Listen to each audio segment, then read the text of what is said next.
You might have to do the recap, because I vaguely remember being in a cave, killing things, but I don't remember what things were. And I know we were standing at the edge of what was either a waterfall or a cliff to a small grotto.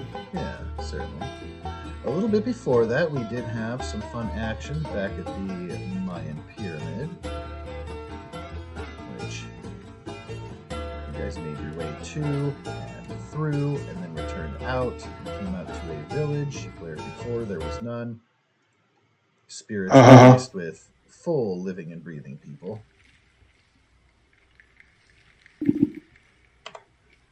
And of course, there is one of your old companions being held because they trespassed and caused shenanigans, broke a treaty. I think he's dead. Yeah, he is fucked apart. There hasn't been a formal execution, but yeah. It's mine. Someone has to be Kalima. Kaliba. And Quick, hold the bleeding heart. Yep, you guys had made it back to camp. There was a feast, celebration for everybody doing the things and stuff. Oh, I don't remember where it came. Yes, because other people had disappeared. Oh, God. Anyway, we go find them. Well, you found a couple of horses and chupacabra. there's a wall that we thought we had to get through. I think that's where we were at. Is that just a portal? Other than the Mayan temple, I think. There was a portal that you couldn't go through. You found out later that you don't have the means to provide entry. Some kind of coins were spoken of, soul coins, to be able to go through the portal. But you activated it and tried to go through, but it was like a wall of force. Denied. Let me see here. Can we call me swapping a bullet with some creature's head, swapping an item with an ATC? Not quite. That's funny. But, yeah, so I don't recall. I don't think I played a goal in a long time. What was that, sorry? I don't think I played a goal in a long time. Yeah. Well, and those two, like, if you see one that you don't think will be completed in a while, I totally don't mind having you reroll. So, let me know if that's a thing. You just get tired We're going to make a new portal, but somehow we made it into... Was the cave entrance like different from the portal? Yeah, it wasn't a portal, but there was, like, bright illumination. Mystical business.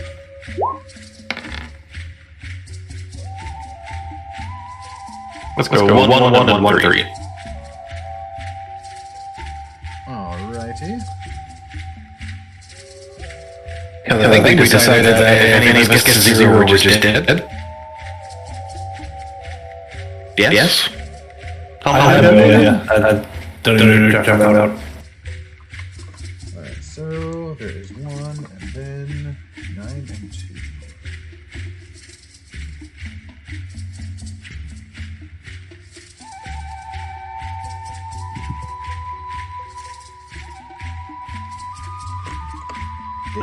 Alright, there you are. If you don't like, let me know. Those things slightly more doable. And while there is visibly, clearly a trail of blood leading you deeper into the cave, no roll required, I don't know if you would made your way down the cliffside into the lower area and No. direction. We just finished that fight. We didn't get any farther. Yeah, I wasn't sure, but I had thought that we might have paused right there. Yeah, despite being effective, we still took a bit to get through it.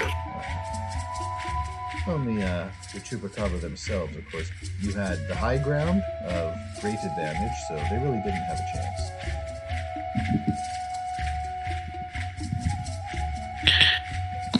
Look around for a way down.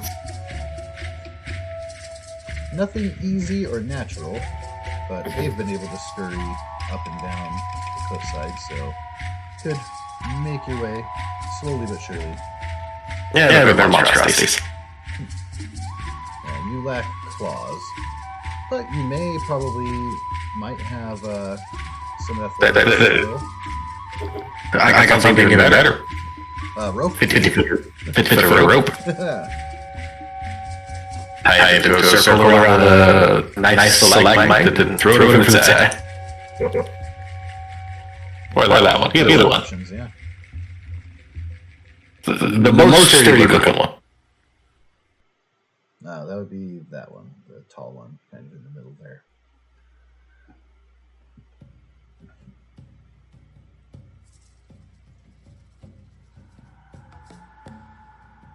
I don't know what to do.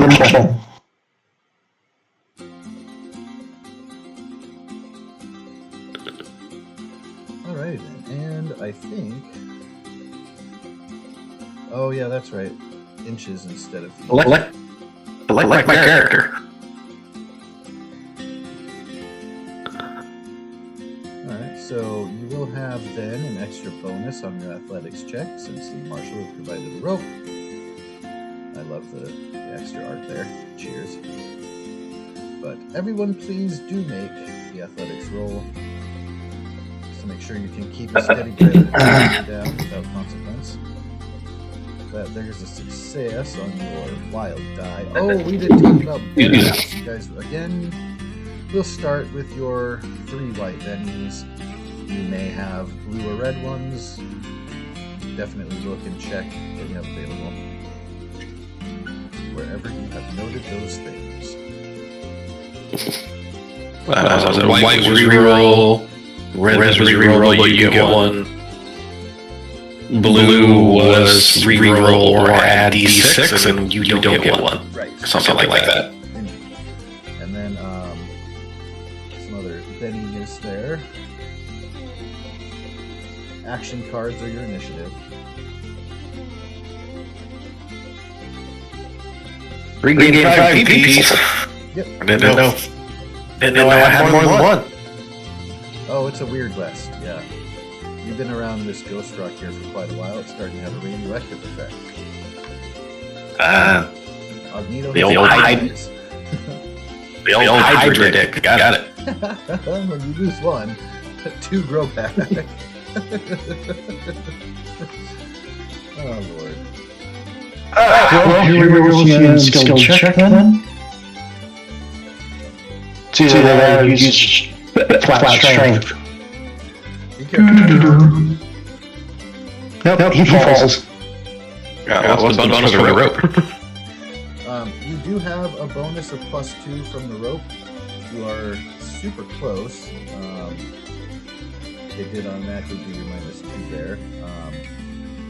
So I would say, if you have a Benny to try again, unfortunately you got 2 on the wild dice too, like really low rolls there, so chances are you'll be able to correct that. I can just roll again and put +2 in there, like we talked about. By the way, which book are we using again?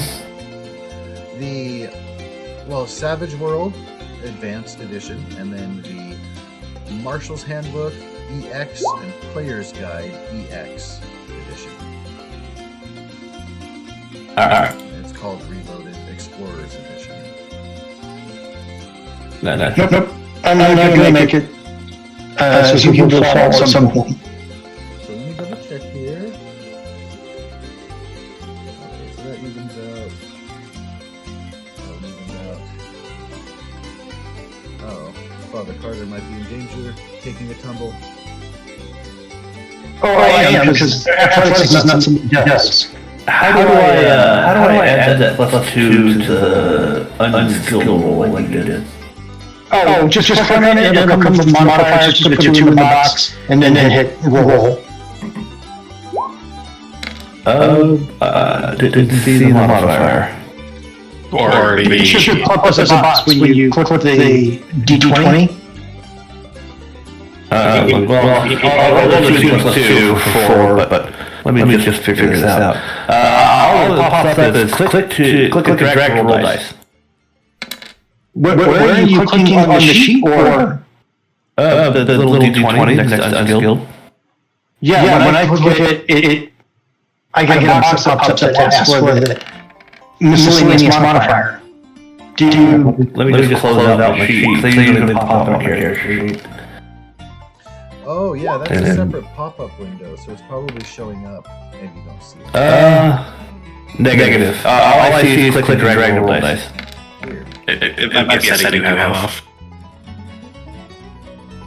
I'll check the Mine wasn't pop up either. the hammer and wrench. Would you make pop up? And the Deadlands article posts what it should look like. Alright. Oh, alright, hold on.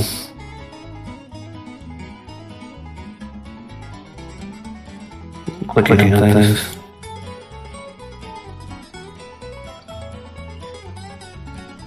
Let's see. Yeah, that's it. Modifiers. Yep. But you have it checked on your sheet. Unless Well, I do now. Oh, okay. I missed that. Alright. When I looked, I was like, oh yeah, it's there. Alright, cool. Okay, there it is. Alright. Cool. And then submit. There. Neat. It is working. Oh, sorry that you got that max roll there. Because you had already. Alright, I got a 4. Oh, my very first roll, I got a 4. I'll take the 4. I'll take the success. It's not pretty, but I'll shimmy down. Get a little rubber. Alright, and for Mr. Carter, sorry, Father Carter, you will merely be shaken, not stirred. You can't spend a penny to recover from shaken. You can also, at the start of your turn, do a spirit roll to recover it. I'll just there's an unshake button you can roll. Like whenever it's my turn, I'll just roll it. Alright, yeah. And it's we're technically out of combat right now, so you can go ahead and roll it now before you guys sally forth into a new area. Marshall will get up. Yeah. Oh, there's your spirit roll. Succeeds. Father Wayland Carter can now act. You did that, probably. So, probably some a little bit of scuff on your trench coat and stuff, but otherwise you're all right. A little shaken, feel a little bit of funny bone tingle, but good to go. And you will see again the bodies of the chupacabra having been shot to death, among other things, and a happy little blood trail going into the dark recess.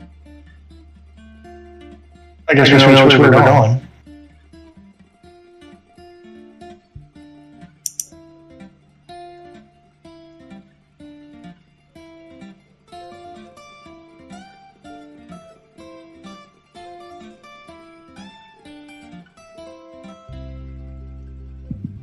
Oh, do I not have blood trail here? There should be blood trail going to that doorway. Shenanigans. Well. Okay, maybe. I really did that.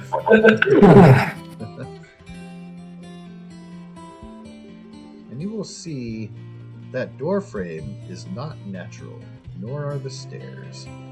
That is constructed very, very ancient. Yes. Nice. Make it. Those constructs, again, quite ancient, but very clearly man-made. But you know what might lie beyond? Yes, the spatters for extra effect. Perfect. There may be danger ahead.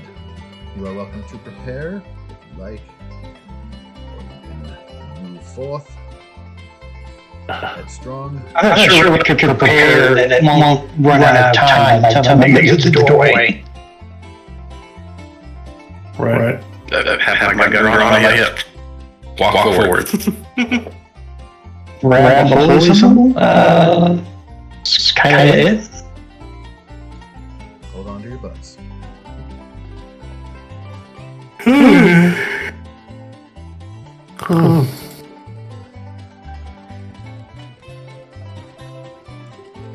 That's who we're here to rescue? No. Well, about that. Rescue might be a strong word. Wasn't she the one that like red? Or was that someone else? What's that? I don't remember why I didn't like her. She's a firebug, and she's kind of.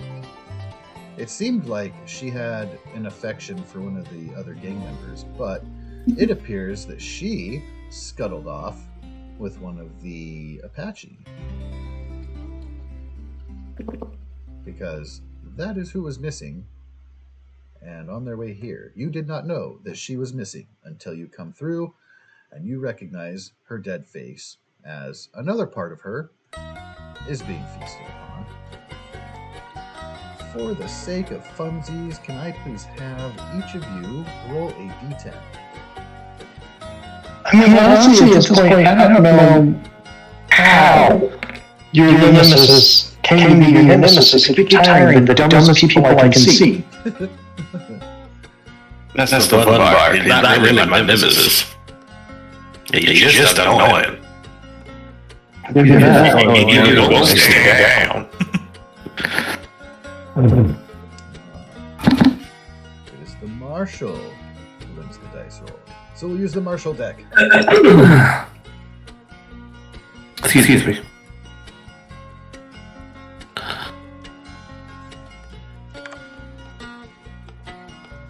Oh, I was gonna deal. That works. Oh, is it not gonna let me open up the turn order window? Alright, let me cancel that. Call. We'll shuffle. And then our handy dandy turn order. Let's give everybody a turn. And then I should be able to deal directly to the turn order.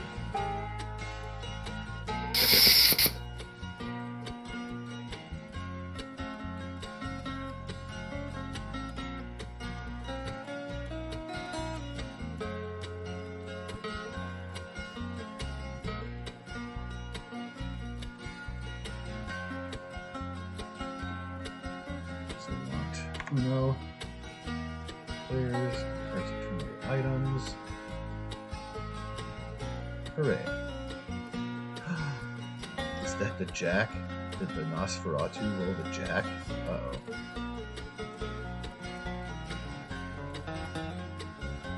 Uh-oh. Pick up the Joker? Or Joker, that's what I meant. Not Jack. Do I draw? You dealt him. Oh, he dealt him. Okay.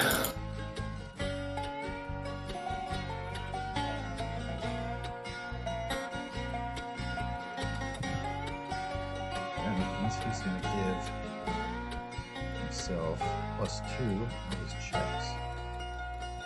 And again, up to you guys if you want to redraw every turn. It's kind of set up to where you do, and then we reshuffle usually when the Joker is drawn. Which would be now.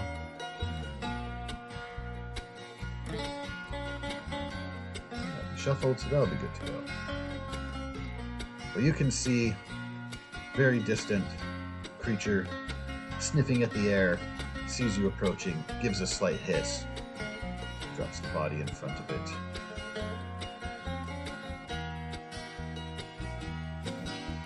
And Hades. Just wait to take your turn until it's my turn. And he's going to charge, right up to the edge of his movement, at the intruder with a loud hiss.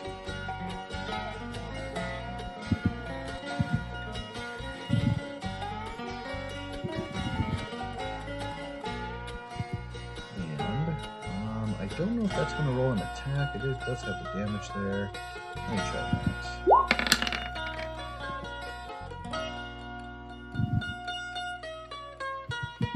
Ah, good. It will be...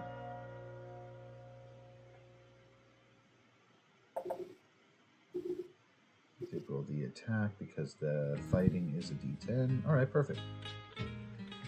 He is going to get 2 successes Well, he's going hand to hand. So, Mr. Marshall, what please is your parry number? 6. Ah, so he won't have a raise. He will be successful. And clawing at you.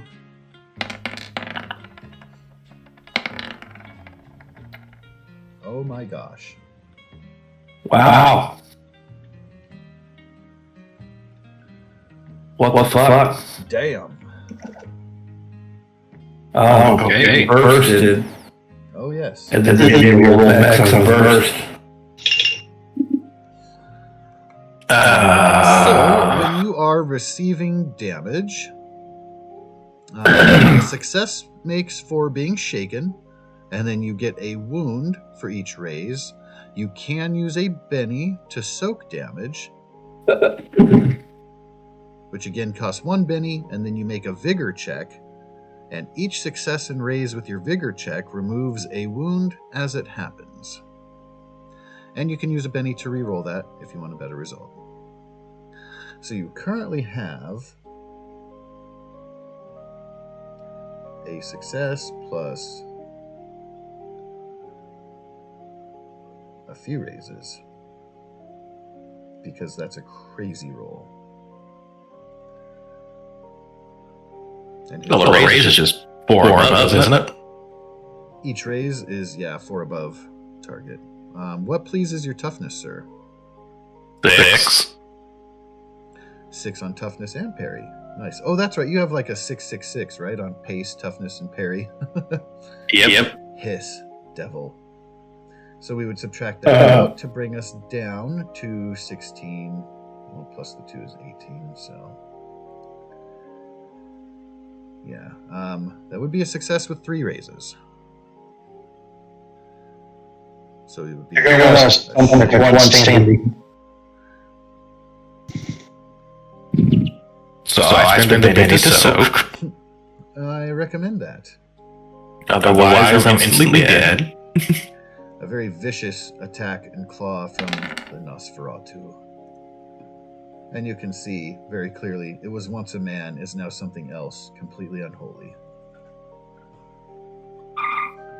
That takes off 1 wound, so that puts me at Would be 2 wounds? Shaken with 2.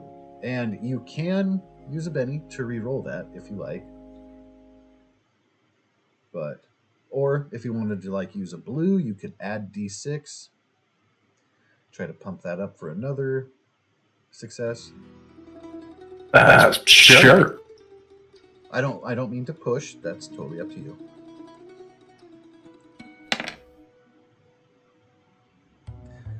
So that would be definitely another success. So you can take 2 wounds soaking up. So you'd only have a shaken and 1 wound.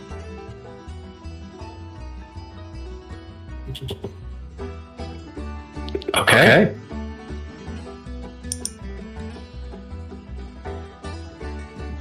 And give a quick.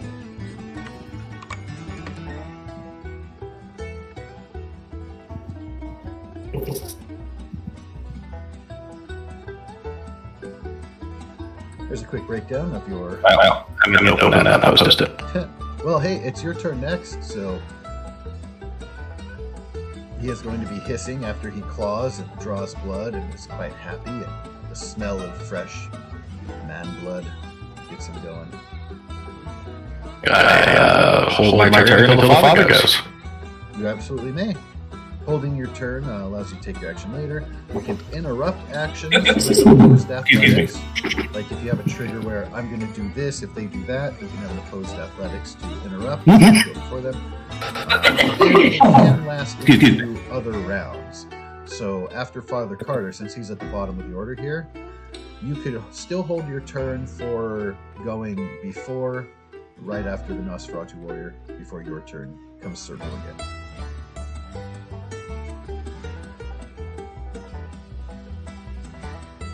So, totally up to you. If that is what you would like to do, you are welcome to. So. Yep. Why is my measuring by... do I not have it set to inches here? hiss. Doesn't look like it. Double this.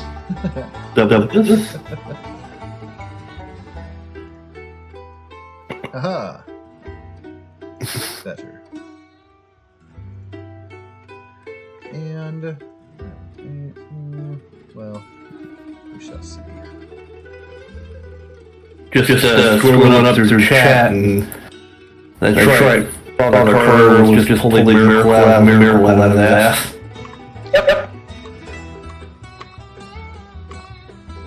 Alright, and the other Oh, there's more of them. comes skittering out from behind the rock ledge to your southeast.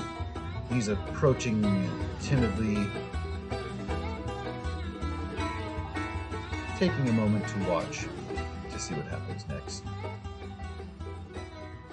He sees, of course, he's more curious to the noise and the smell of fresh blood, so he doesn't charge in with a full attack. Yeah. And that is going to bring us to Mr. Agnito. Well, now that there's two of them. And now that there's two of the bastards. Let's go do one thing, but now I'm at something else. How big is the medium template? Ooh, Medium blast template. that big.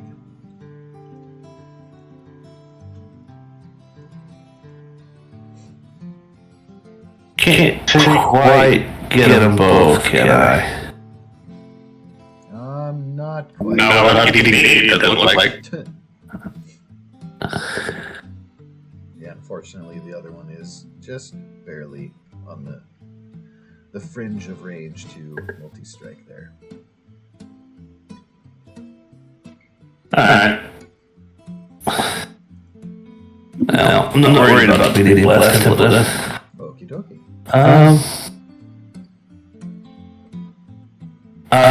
I'm going to try to entangle that one. Ooh. Not area of effect, but increasing the power points to make it strong.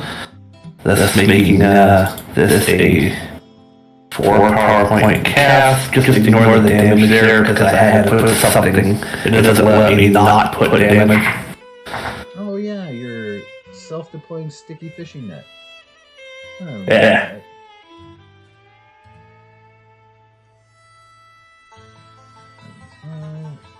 right. -4.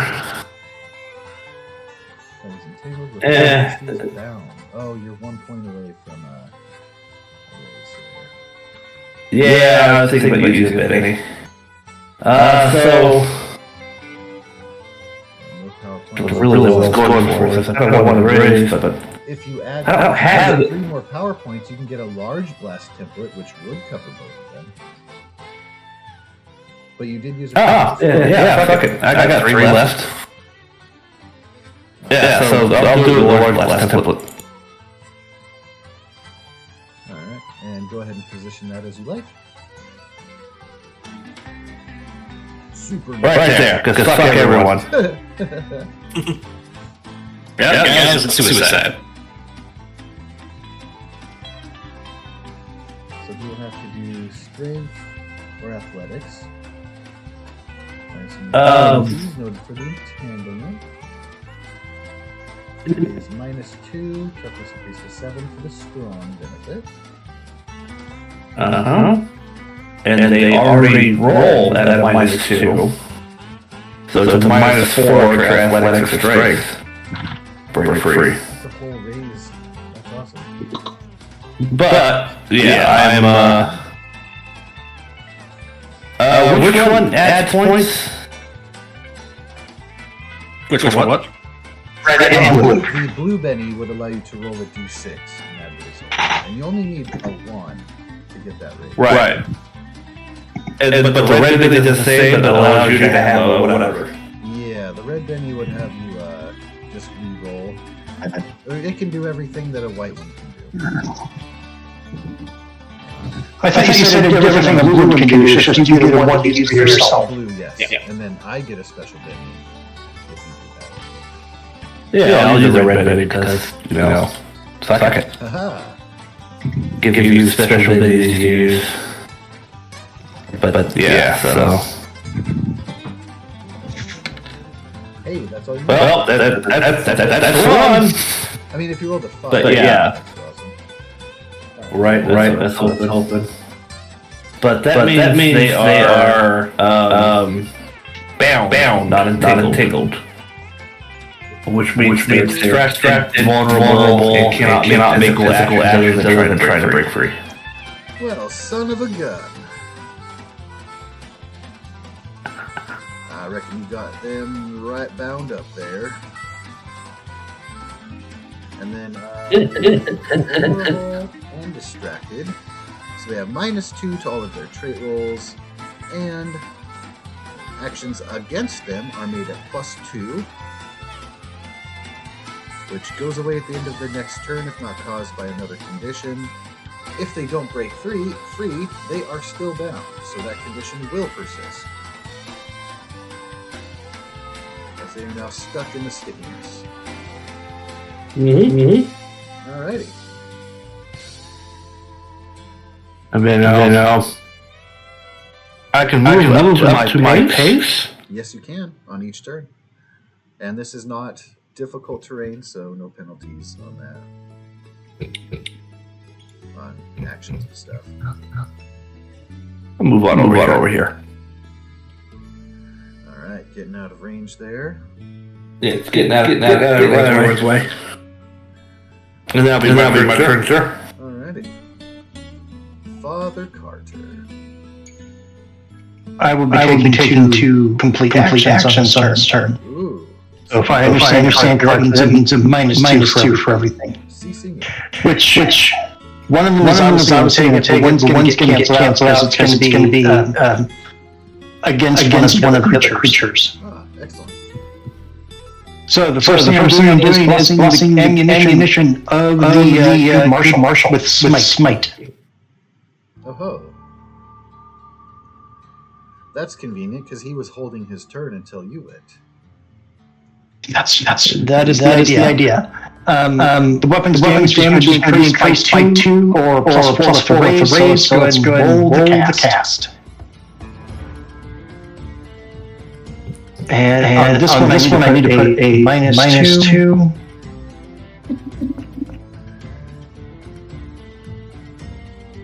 Even with the -2 in there, I still did it. So you get a +2 to your damage. Holy smiting power. And what does that look like for the Marshal? Does his gun glow? You touch. Yep, that's basically his gun glows for a second. And you can kind of see if you look in the cylinder, so I imagine I'll be C. The bullets are glowing. Take the snakes from me with bullets, right? No, it's not. I doubt it's that. It just didn't feel super crazy special time result because of explosions. And this place is a little bit self-illuminated, so it's darkish, but not enough to hinder vision.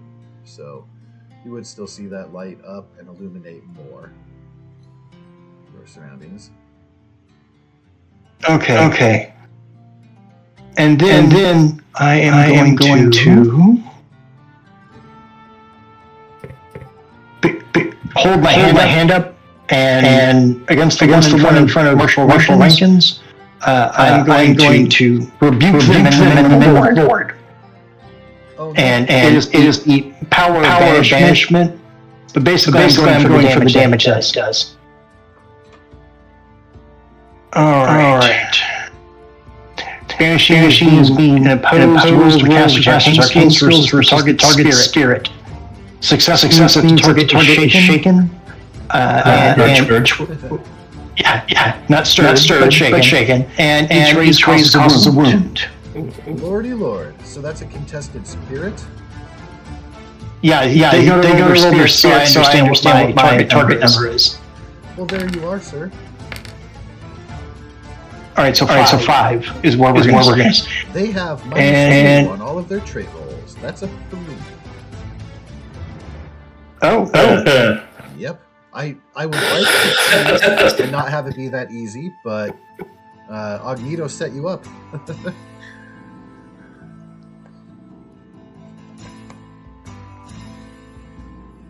If the target is 3, he gets a wound because that's 4 over 3, 7.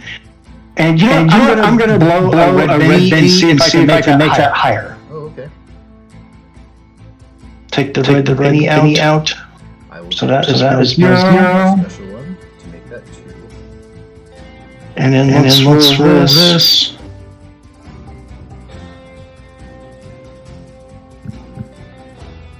Yeah. 2 wounds. So that 7 becomes a 13. 13 minus 3 is 10. If I spend one of my 2 blue bennies, I might be able to get a third wound. I just need to get 2 or higher. Alright. I'm gonna go for it. Let's go. I'm down to 1. And There. damage, does that do the normal contested against its toughness? No, you take the damage. Success just means shaken and raises target wound. Okay, so I would have to spend a bit. Just- so, You would. okay, let's see what our full result is. Let's see you after that, because you wanted to Benny again. Yeah, I'm up a move this time. I got it. Oh, Nice. that's a couple, sir. So it's 7 plus 11, that is 18. And if 3 is the 15. So I believe that is 3 wounds. Yeah, so since that rebuke would kill him to death, let's go ahead and spend one of my special bennies and try to do some soaking here.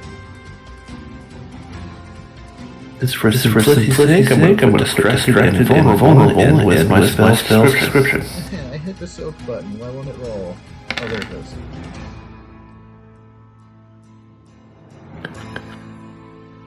Alright, so a success will remove only 1 wound. We'll keep him alive, at least for now, but very close to death. I like that. Yep. Marshall Rankin's on deck there with his held action. I'm going to go ahead and roll another d6. Try to pump that up. That puts me out of bennies. Ooh, but it is enough to give us 2 successes, so that will put him at shaken with 1 wound. Now, I'll put that down to 1. Or no, they'll drop him to 2. Now, you guys have a special combat table. You didn't have that negative 2, Ryan.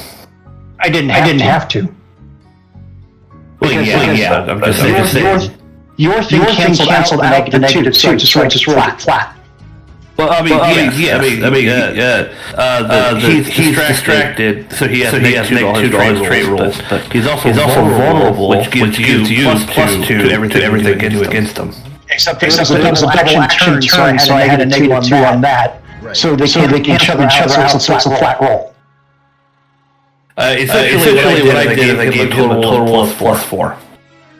And you have a negative 2 for your roll, so you still have plus 2 years.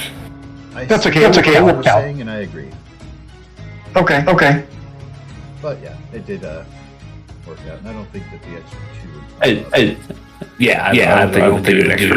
It's going to do 4 points of damage, so...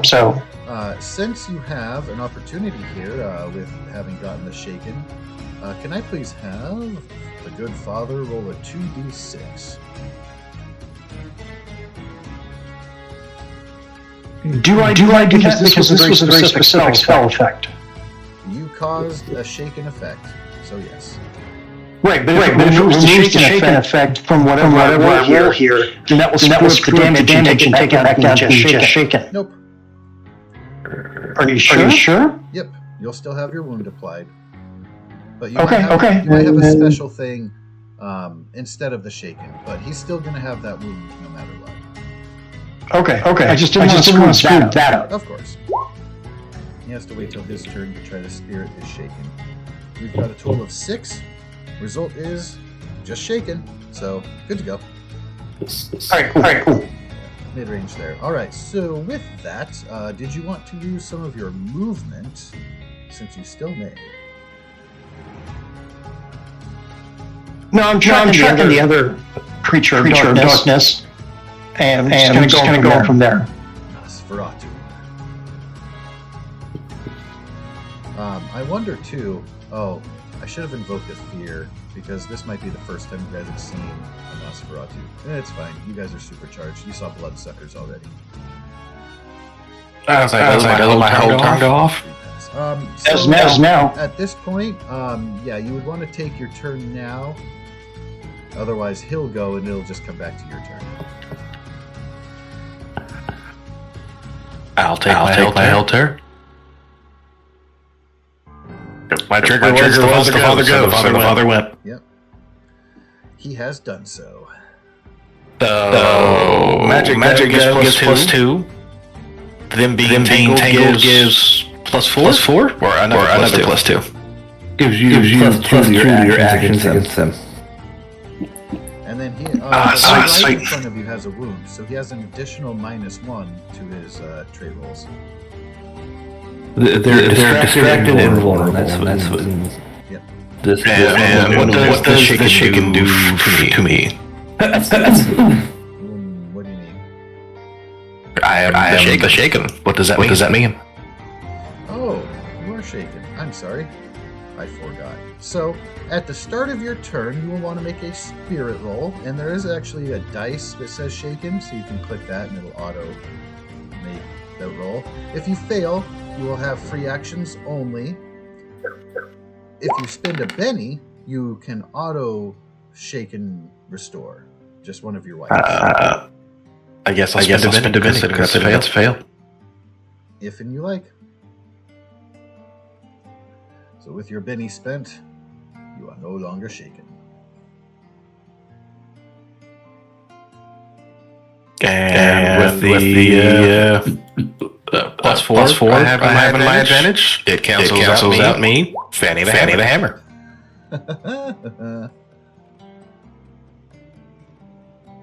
And I started loading on that one. If any shots are left over, I'll quickly pivot to that one. Alrighty, let's see how you do. With the ranged attacks, you have just a target of 4 plus your modifiers. Success comes to damage. And then raises add D6. +2, not +4. +2 to damage. No, yeah.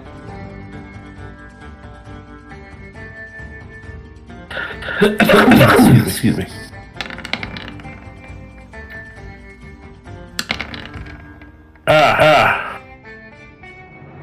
Wild out for the win there. Yeah.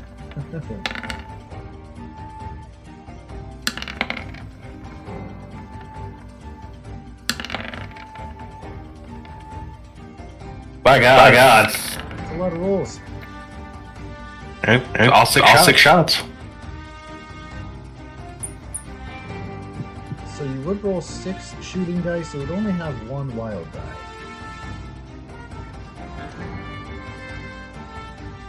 As opposed to each roll having 1. How do you do that? There's no way to do that mechanically. Yeah, we would just ignore all but one of them. Which I would guess you want to take the wild die on shot number 2. And then we do 4. The second to last.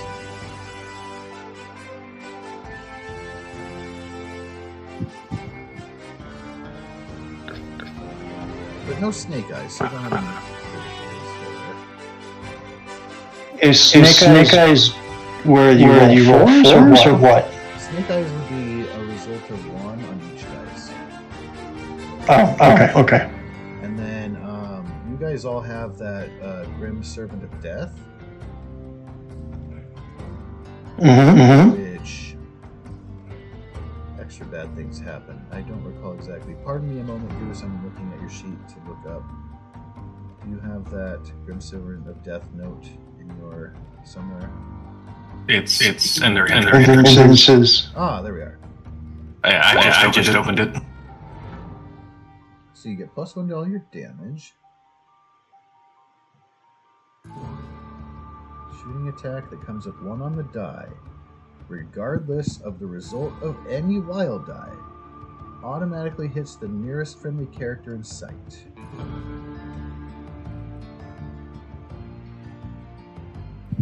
Well then. This we're last hits me, I gotta be the closest one. Well, that's attack damage. Did you roll one to attack? There were all are attack. 2 dice came up with a 1, or 2 of those shots. Well, that's unfortunate. Well, in that case, I'll can I spin 2 minis in a turn? Yeah. I'll spin the white and blue and reroll those ones. Okay. Yeah. By all means. Go ahead and make your attack rolls again.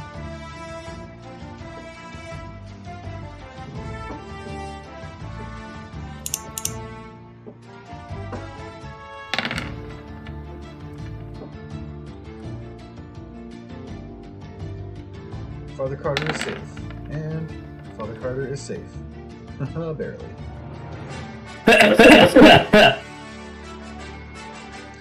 Alright, so those are a lot of shots going off there from Mr. Goose. We've got Warriors. How many of those we hit? 7. I gotta get above 7. Or 7 and above. Yeah. For all of your damage dice. And then of course your raise adds a d6 to damage. And what do I have to get to hit? Your normal targeting is 4, and then you apply the modifiers, and your fanning the hammer evened out any of the modifiers, so I think it's just straight up. One hit. First shot would have a raise. 3 hit. Your third shot would have a raise. And then your reroll of 1 also has a raise. So 3 of those. Out of the rest.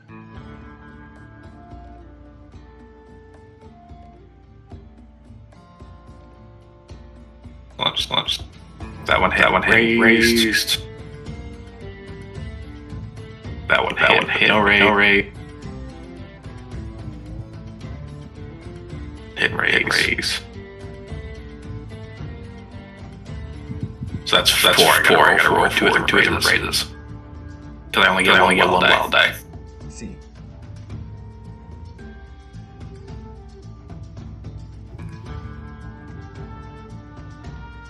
And he is already shaken with a wound. So you only need a couple more.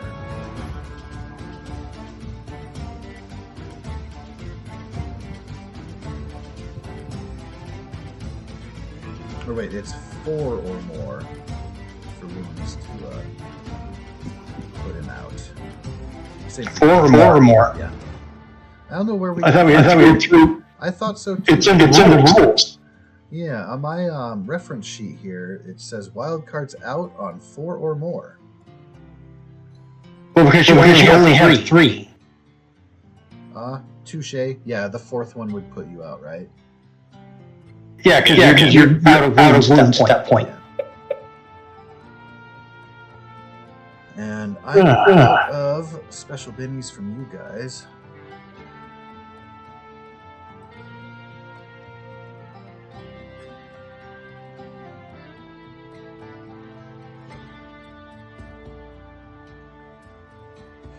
Oh no! I counted that. That's actually 5 in 2 of the raise.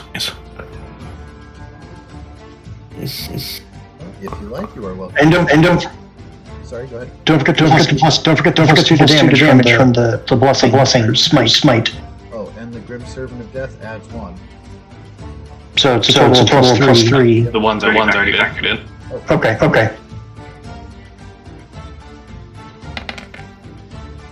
And because it's special weapon attack +2. Alright, so again, you are wanting to overcome a 7. And your raises give you a plus d6.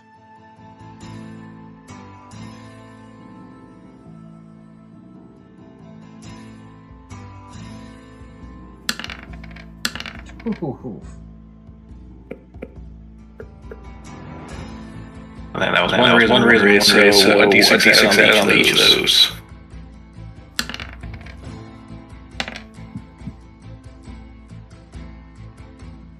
Is that one still alive?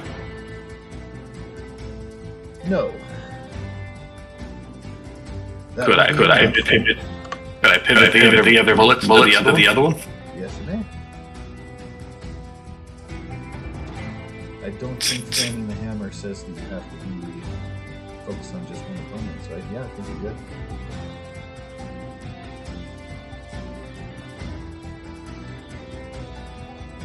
It says you fire all 6 shots. Three more damage rolls. Go to the other one. Straight up, no raises. With a plus. Let's do. Nope, two. Alright, that gets through 3.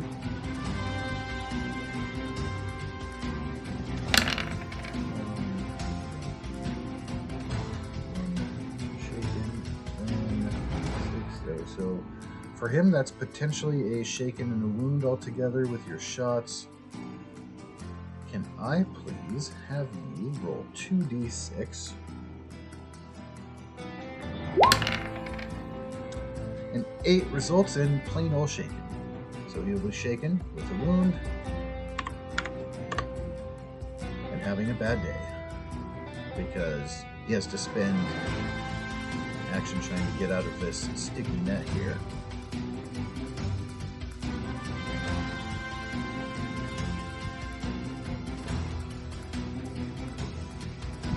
And the good marshal does still have his movement available. I'm good. Alrighty.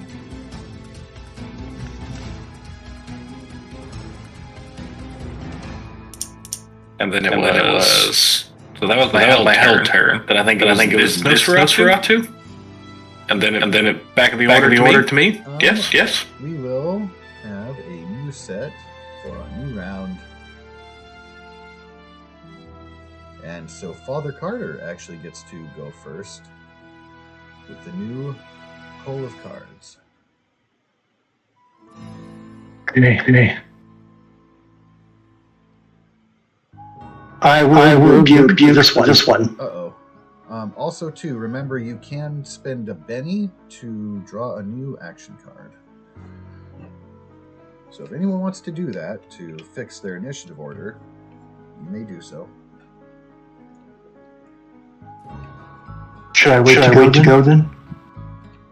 Only long enough for Torfu or Goose to say yes, they want to reroll Evan. or redraw.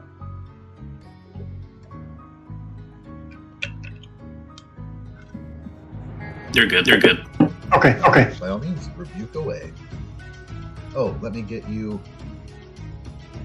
He is the savage. Let me give you a spirit roll. Ka-cha. I guess I got some minus one. We can make 3 again. Si, senor. And he's got a wound. Okay. So we'll have another -1.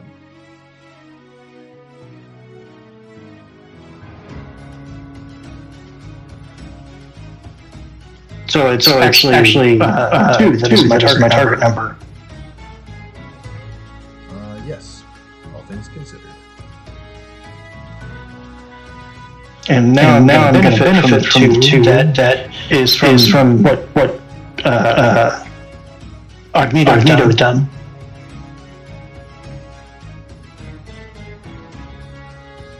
Oh, that's gonna hurt Sure. a lot.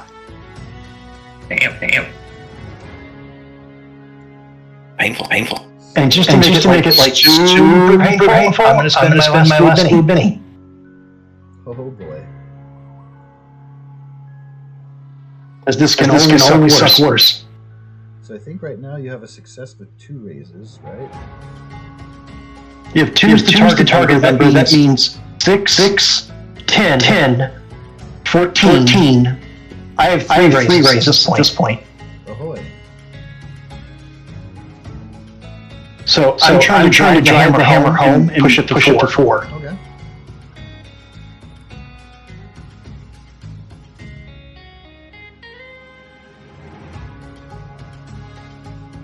Balls. It didn't work. All right, but that's three raises, 3 points of damage, or 3 wounds. He was already shaken. And So what does it look like, Father, when... Don't mind that. Don't mind that. Your Shit. your saint, what does it look like when this entangled Nosferatu is sent on out to a farm to live the rest of his days?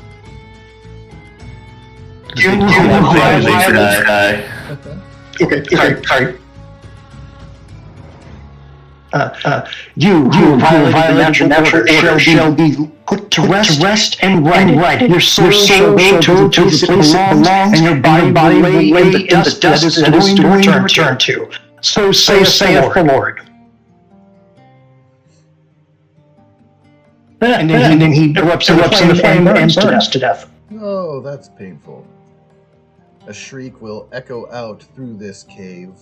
Very painful, very piercing. It'd almost be sad if it wasn't some unholy creature of the night.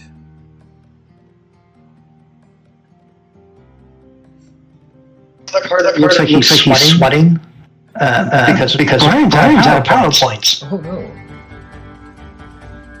But a good spend. Yep, if you're going that's the way to go out. The last fight, there's just over half. I have a lot of power points. Oh yeah. It's kind of your I thing. have For extra. Yeah. I spent 17. The problem I have is that we didn't understand how it worked for religious characters, so I bought things. Right. Yeah. And then when I had to rebuild it, I lost powers and didn't have any points, so I was like skimming the barrel. Yeah. Well, let me start with extra power points compared to others to begin with, and then I bought extra power points. So I think it was a good one. Yeah, I just haven't had it done. Yeah. Like my total 30 at the moment. My spell is when I cast them, only cast like 4, 3, 4, 5, 6. I have 30. So yeah. Let's see here.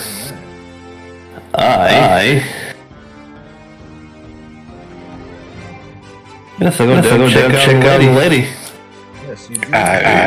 Reload while walking. A body there. Now, you don't see the Apache who was your main quarry in trying to track down, but free insight, you did see the savage come from around this rock. Oh yeah. And kick. So Nadia, alas, you recognize her features enough to identify her, but she has been drained and fully executed. Father Carter, you alas see a very torn Dakota. It looks like he actually has more wounds than her. He likely tried to protect her, and then she was left once he was put down. Because he definitely bears more wounds as if he was in a conflict. Hers are less, as if unable to fight harder. Cut off his head. Alright. Just morbid, aren't we? Desecrating the dead body? No, I'm actually doing what is required. Does she have any accoutrements that I can take back to say, yeah, that's on her body? Just her clothes. She has a little bit of jewelry, some silver. Not a lot. Yeah. Super gaudy, but enough to where the other ladies would be like, "Oh, that's Nadia's necklace. How did you get that? Uh-oh." Yeah, exactly. Yeah, I'll grab her necklace. All right. And then Anything that I could use to claim her bounty. Well, that necklace would work. But good thinking. You might as well snag up the bounties for people who are deadified. I was already gonna do her. Thanks, McGee. Yeah. I'll hand the necklace over. I don't mind. Yeah. As soon as you take it, be like, if you don't mind, I believe that we could also blame the bounty that was on her head. That didn't find enough. Yeah, I'll just hit it right on over. I like money. But I am going to check out the ghost area, which I assume is the balloon ship. So those columns are, man-made constructed, but made of ghost rock. The tops of them have been melted, so it looks like a burnt candle on the top of them. You cannot fathom what they could have been used for, but some ancient people hollowed out this cave, built this cavern, constructed ghost rock pillars in that triad form. Again, with the tops melted, who knows what they were used for. They're not doing anything but being bioluminescent. I guess not bio, but they are self-illuminated. A little bit of an inner glow, as some of the ghost rock in the cave that you've seen otherwise. Right. Dang it. I was hoping that you wouldn't designate that you cut off her head too. I was waiting for you to forget so I could use that later. Thank you, Father Carter, for being thorough.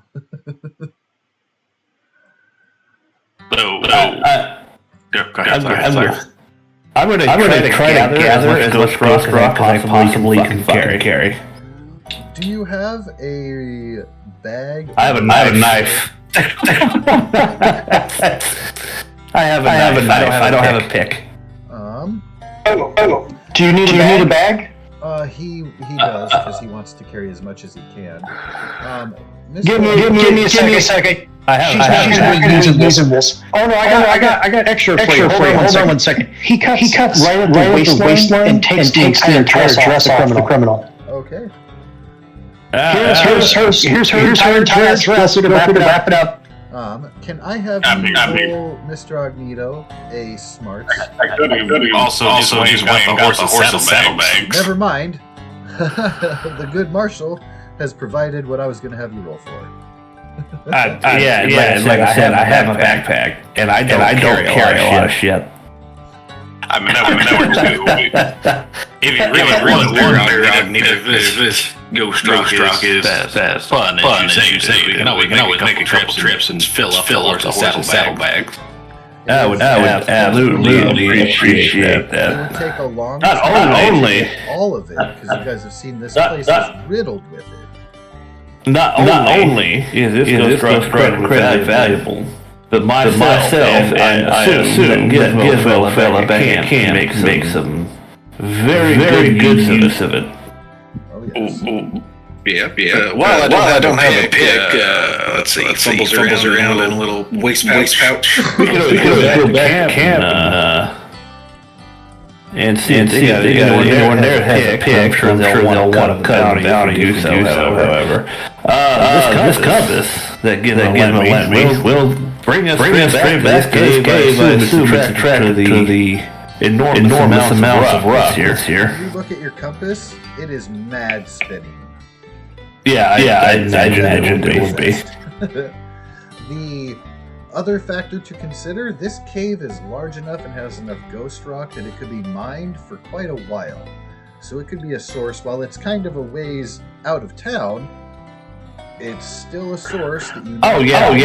I was already thinking about shit like that. Oh, yeah. I wasn't gonna say anything just yet. By all means. I don't think we should tell everybody there about this and politics and stuff like that. We can explain this later. There was full agreement. I don't want the camp, but definitely it would be a boon for the town. However, After we get back and start mainlining it, like the issue is Gizmo's device here has already dictated that it is here, and he can follow us back at any point in time. And he can also, like any other criminal, probably want to keep it for himself. Assuming that he has not told others, which I actually believe true, he does want a fair share of the rock here, so I intend to bring him back at least a satchel full. Sounds fine. That'll bring you into. If you need my saddlebags for any of that, then feel free to pile it up. Yeah, let's get what we can while we're here, since we can't really do much to save people who've already died. And then work our way back, and then we'll just make a note on that mental map of yours, Marshall, where the location is. I got a good memory. And I would like to try to either here or on the way back or at some point in time while I have this guy's Gizmo in my hand, replicate it. Either replicate it or make a version of it or something. Take it apart, learn how it works, so that I can make one in the future.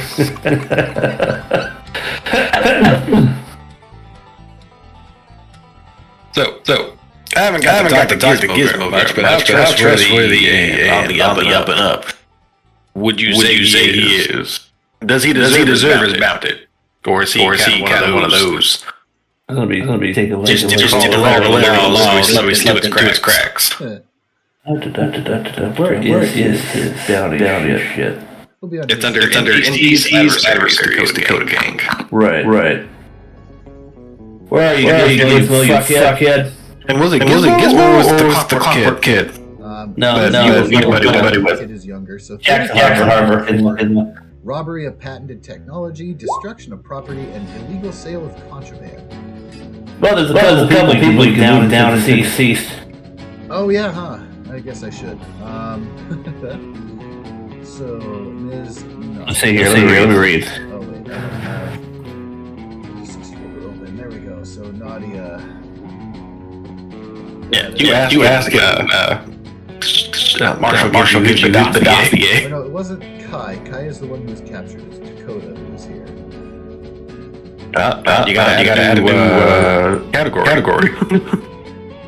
Captured by the Mayans? Yeah. Aztec? SOL.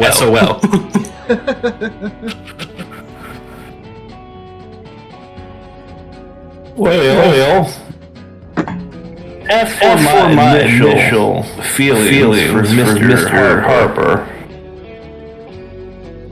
I wouldn't trust him personally. However, I don't think he's the kind of guy that stab you in the back simply because he wants to work on his inventions. So as long as you're not in his way directly, I don't really think he would be much problem. Well, how self-made do you think he is? Because us laying claim to this for the town's sake could be considered his way. Well, he did mention when we kid kinda under his wing, so he has a he did mention that all he really wants is share the bag bring back. So kind of shrugs on that. As for any cut to give him what guys need to shut him up. From what I can see on his little bounty, or from what I read on bounty. Honestly, he's accused of stealing technology he himself invented, but was owned by a company. So it got the shrugs on that. Bureaucracy, paperwork in the Wild West. Yeah, I'm not too happy with the patent office either.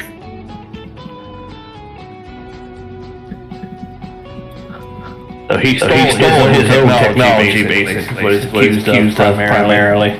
Now, the selling of the contraband, if he's selling explosives to his gang here, that's one thing to be put stop to, but if he's selling stuff to make himself a living, I'll give it a shrug. I can't really blame him trying to make some money on the skill set that he has. Without knowing specifically any details, you can presume that his place in the gang is to use his talents and knowledge to their advantage. And they are criminals. Absolutely. So if you need to blow a safe door open or something, he would probably be the one to ask and supply. That's just one example. Yeah, I fully expect the supply of Ghost Rock will bring it back to be used for like explosives and bullshit.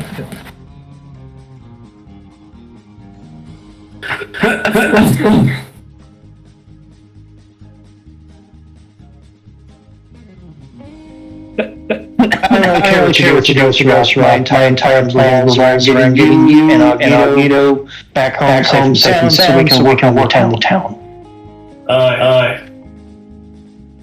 I'm just thinking about what would be a good boom town. This is the I'm sure a deal will work out. blow up into a city. Like, it's better than having an oasis. Like, this would...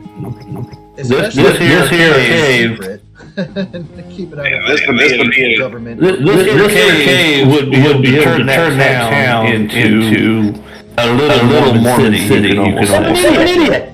I'm an idiot! Thank you, God, for the epiphany. You're welcome.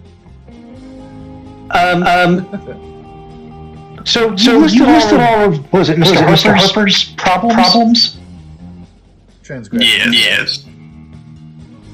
I'll get him a lawyer and get him off of all of it. As long as he shuts up about this. Well, just have to invite him over for some bacon and coffee and have a chat with the man. You do that? I'll make it happen. On the condition he works office for Roll and employee of the town. Sure. We could make him an offer. I can't say he'll agree to it. We could make him that offer. A very kind one. No jail time? Works off his parole for the benefit of the town, and then he also gets a percentage cut. He can do what he wants with it, so he can work on his own inventions under his intellectual property. And there's like a whole station kind of workshop dedicated to creating devices back in town. Yep. I think you have a chance. If I can redeem any of these people, you've given me an opportunity where I can sit my foot down and do that. I'm gonna try, and if you all will help, I think the three of us have a plan to keep him from grabbing and make this worth it. So this is kind of shady, but you could cash in his bounty and then pay for the lawyer so that he can get off. But you can still reap the reward of that. Because technically those things happen in steps. Like, for him to have a day in court, he has to be acquired, air quotes. Well, why did my pace drop down? Oh, because Ow. That would do it. Yes, it does. By exactly -1 per wound. But I am on board with those. He is a redeemable source, and his only crime is the crime of shitty-ass bureaucracy. Am worth looking past it and seeing the man. So the only thing that would be a thorn in that, and you would know this best, Marshall, it's a substantial bounty for such a crime. So it likely comes from a significant company and or individual to kind of fund that bounty. So it wouldn't just be like the local general store of a small little town. It would be something... I'm sure he pissed off somebody in Salt Lake. I'm not saying I can either confirm or deny. Just putting that out there. I mean, that's the adventure capital of Yep. West. Certainly is. Marshall, I got you know, how much is this bounty? 3,500. 3,500. Is that it?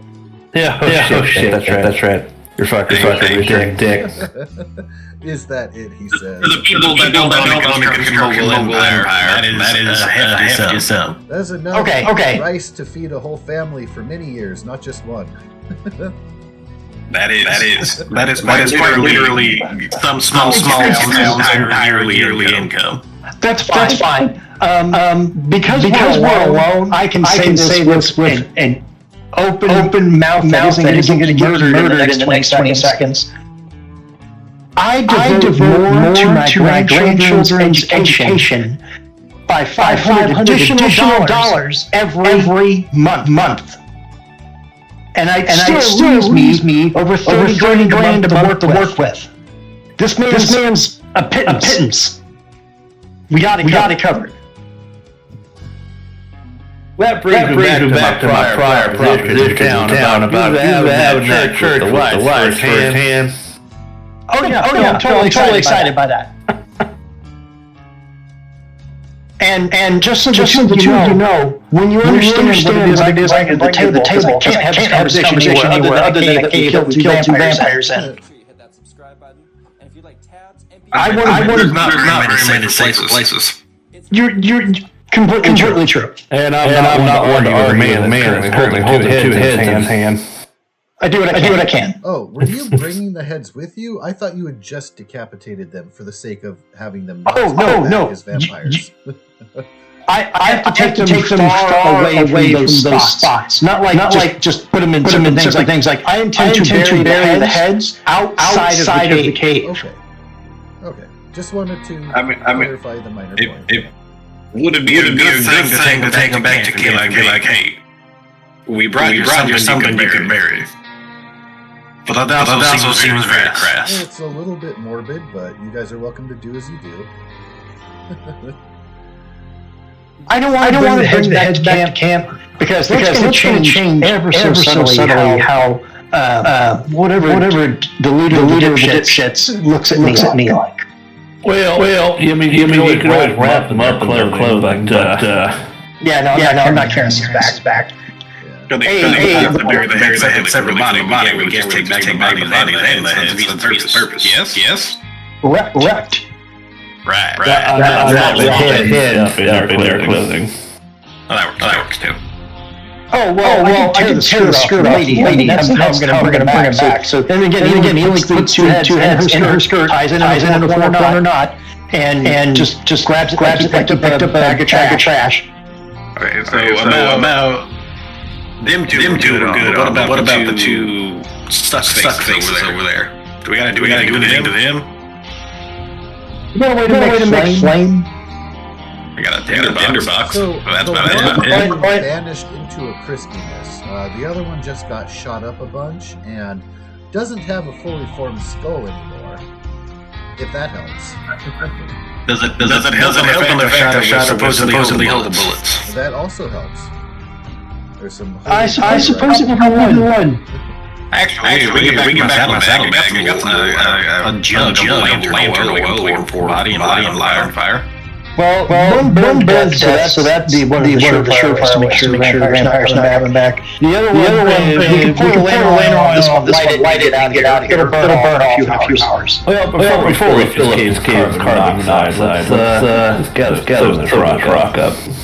Absolutely. Make it up. You need to make a bonfire outside if you wanted. That works. If people came to mine this place later, they wouldn't find crispified body left behind.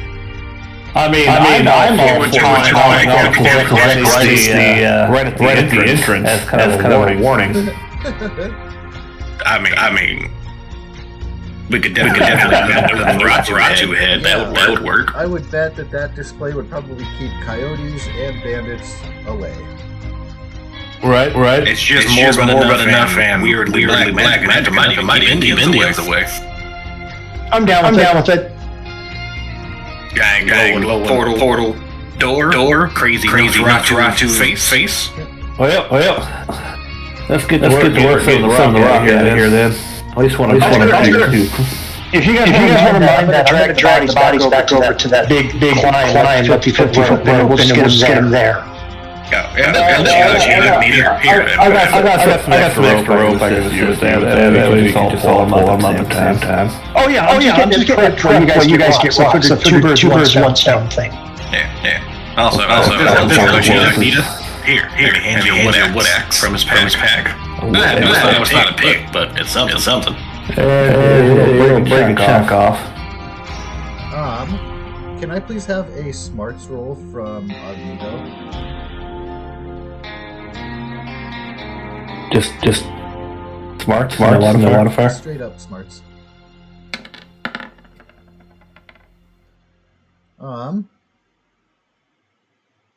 Yeah, because you're paying so much attention to things, that is a success.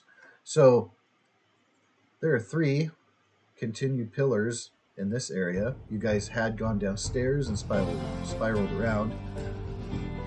Those melted pieces appear to have severed what was once full columns that went up into this other chamber. May or may not have any bearing on anything, but you kind of reflect on that like, hey, those are lined up in the exact same fashion, but are intact, not melted off. Interesting. Not wrong. And this is fascinating. Question for you. What can melt rock? That might somewhat natural inside this cave. Well, it burns awfully hot, so it caught fire somehow. I'm just trying to figure out what caused the fire in the middle of the pillar.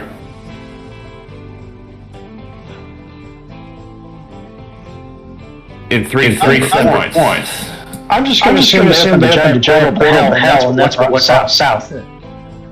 Would you mind taking us back to the other page? I just scrolled up and I saw it. Yeah, that lines up. It totally does. What's over here?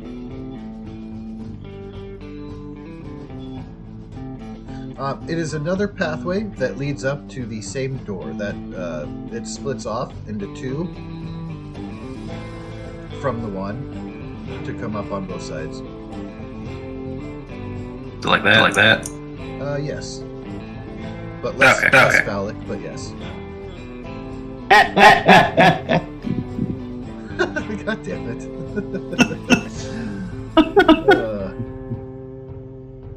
Goodness gracious.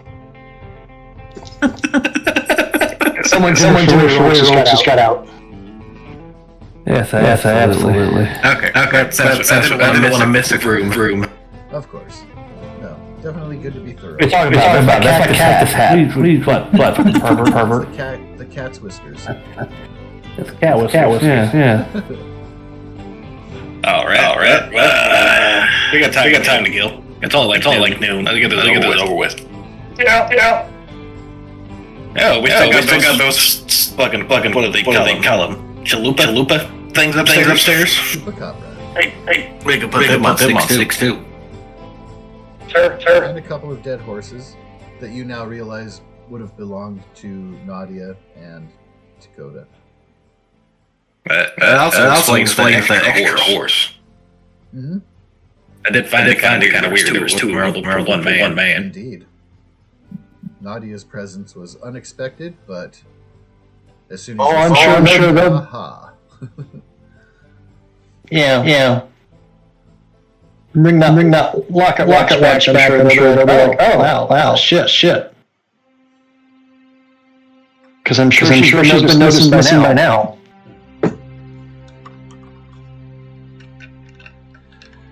Especially by Slick. Whip. Who's ready to get to work?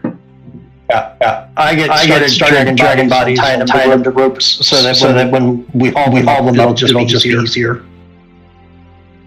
The work is already going. Just I help the father considering Agnito knows better. Whatnot. Yeah, so as long as you can mine the crystals, like, there is an overabundance, so you're not going to run out. You can essentially fill all of your carrying vessels and barely I don't want to bring that much back. put a dent in any individual chamber at all. Yeah, I don't want to bring that much back simply because of all the reasonable bonds. I just want to get like a couple of, like two saddlebags full. One goes to Gizmo, one goes to me. Yes, sir. Yes, Yeah, sir. about That's right. right. However much you want, double it. Good, you gotta give half. That's what he said. Yeah. And then that'll be done. Which I don't see that would even be. I probably don't even mind the car. Just walk around, pick up trunks that are just happening around from the saddlebag. I mean, yeah, actually, there are enough that where like smaller chunks that you can just wrench out of the ground. Certainly. Yeah. So it wouldn't take me long. And then after I fill the saddlebags, I'll get over corpses out of here because decaying corpses in a mining area is just shit. It'll cause all kinds of problems. Certainly. Let me go back and delete all of the bodies. Do the two horses that came in do they have salvageable gear like a saddle or saddlebags themselves or a harness or a bit? Oh, Back. They are. yeah, salvage the gear from the horses. Oh, there are. Even if there's like holes in their saddlebags. I mean, that's repairable. We'll take that back too. I'm sure ladies know how to sew. Well, yeah. What do you want, furry bastard? Yeah, take that. Take it. Go get them.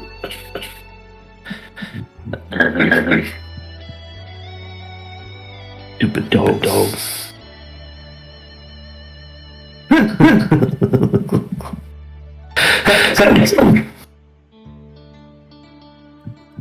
Alrighty. Can I have all of you please make a notice check?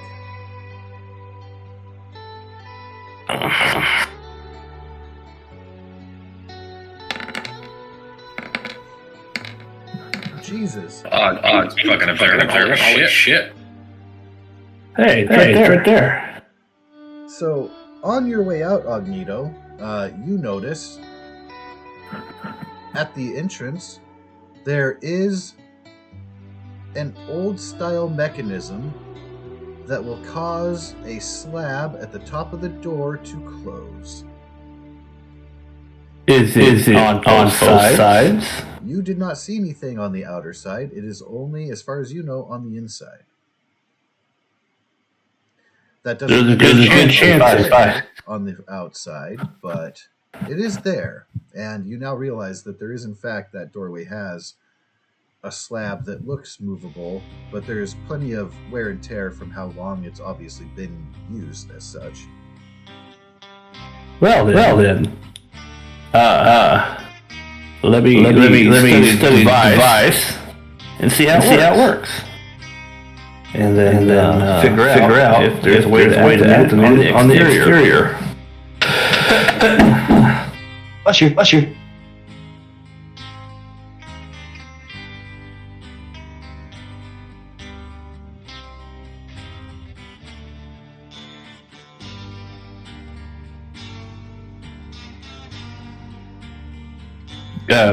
do we roll for that?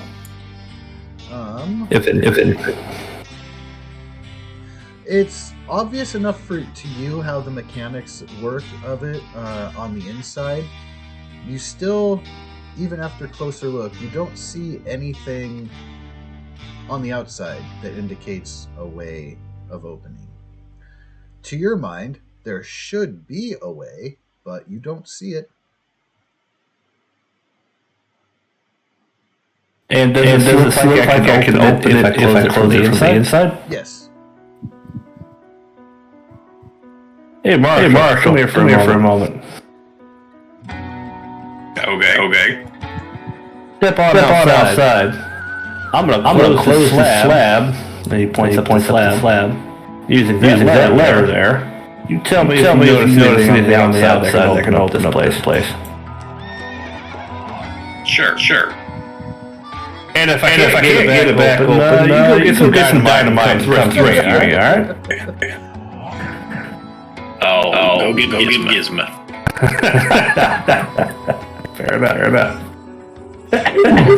Yeah, the Marshall steps out and... I'll switch. There is a trembling.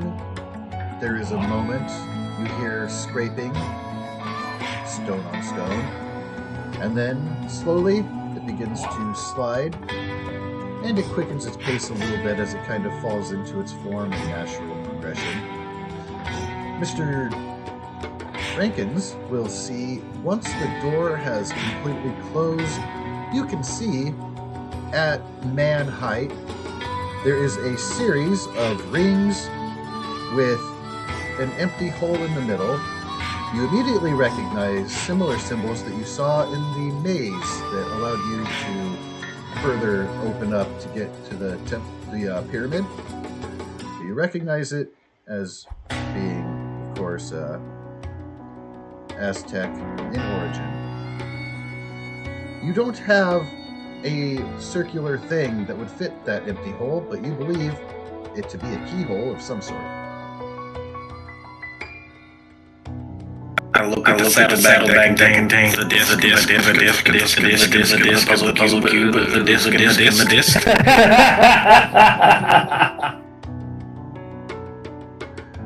None of those discs are of the right size to fit. But we probably know the people that can open it.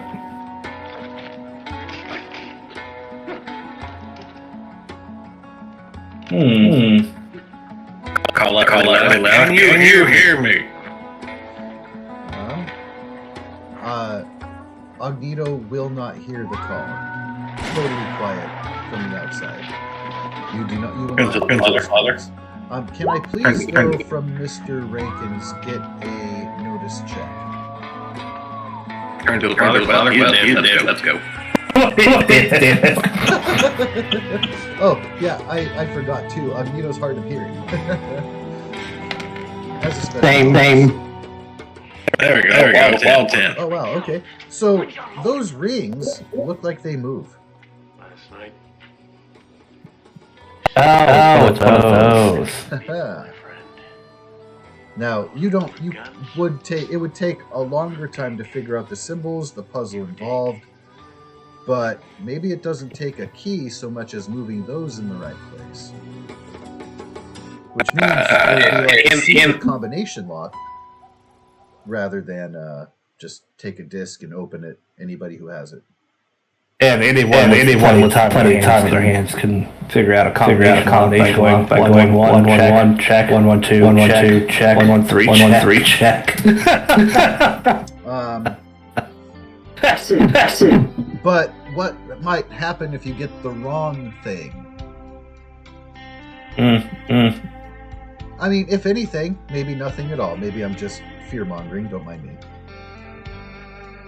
Investigate it as much as I can without manipulating it possibly the doctor inside. Yeah, they definitely move. Unfortunately, there's no wear and tear like nowadays. If you use a button code enough or like an ATM button thing, certain numbers would be worn more. There's nothing like that to indicate. And since you don't know the language, hard to discern what the symbols may indicate. Some of them parallel the symbols you've already seen, like on What is which language? The discs. Just Aztec. You remember that Father Carter was able to discern seasonal depictions on the discs. You recognize a couple of those, but it looks symbolic rather than we have to wait until midnight on a cold autumn night or something like that. Father, individual symbols that don't appear to have a correlation to each other. Red, dog, sky, whatever. Father Carter looks ragged. And so when the Marshal turns to look at him, he's like, Kiddo, I gotta sleep before I try to get stuff again. I'm tapped and I can talk. If that's a prayer you got, just understand written there.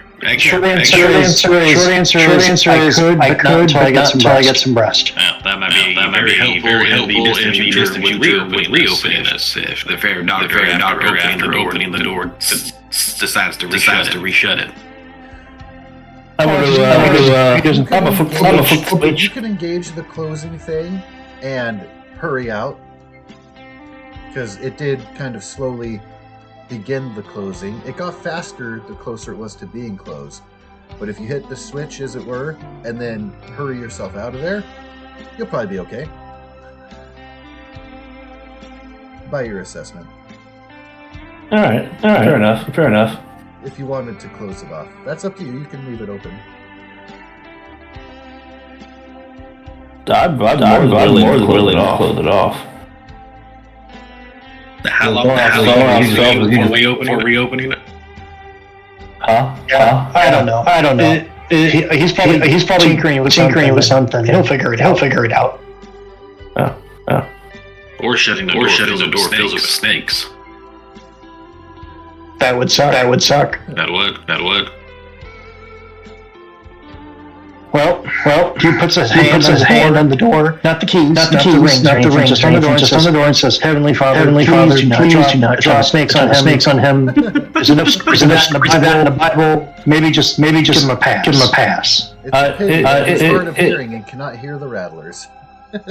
It's been long enough. I'll hit the switch again.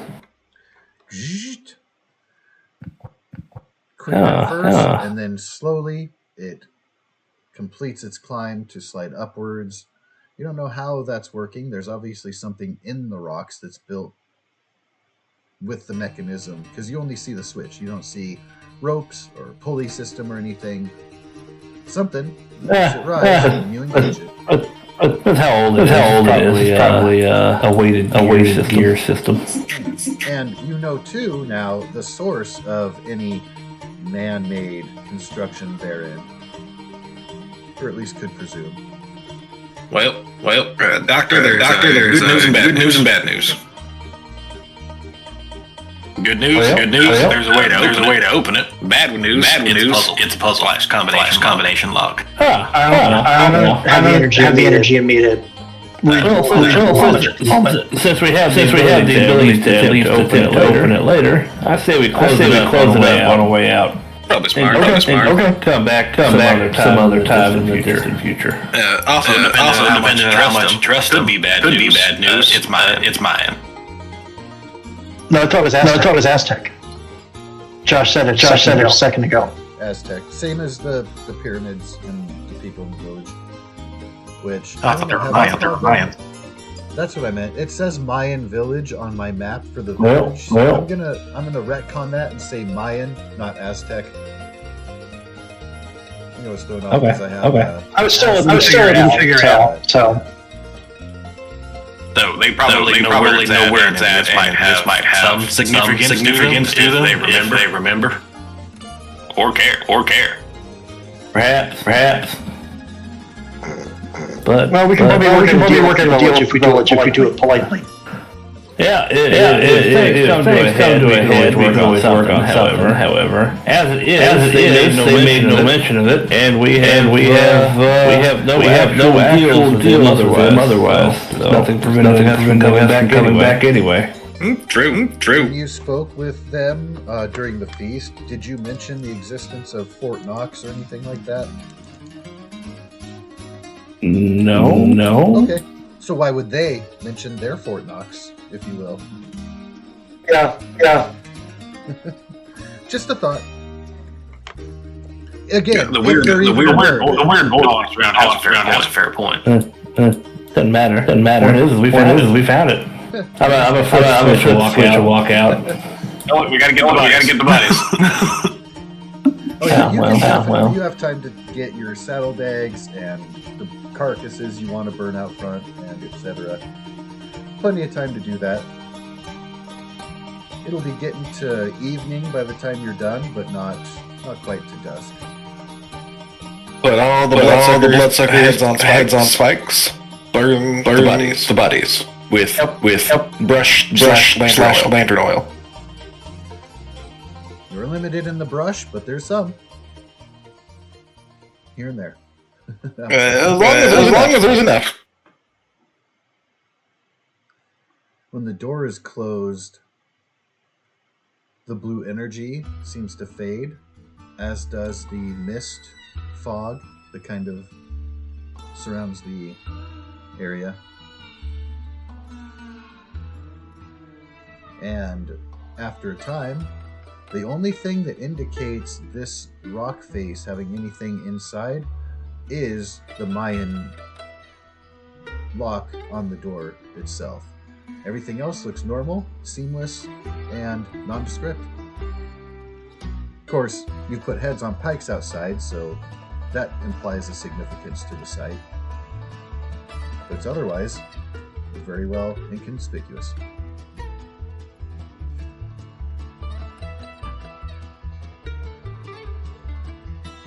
Alright, let's go home to report to the leader of the dummies. What happened?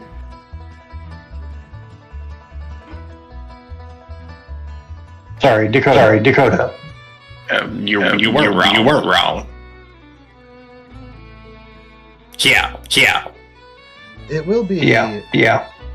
dusk by the time you make it back. Before you'll see the distant light of campfires. You will smell things being cooked before you actually arrive on site. So you'll know you're getting closer before you actually arrive. And they're not necessarily trying to hide themselves. Out here, there's no other... In the middle of nowhere.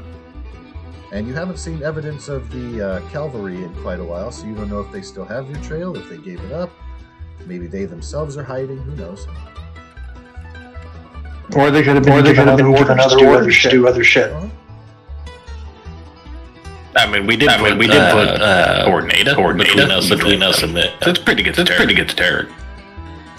It did do the job, didn't it? And eliminates tracks. That was my other hope.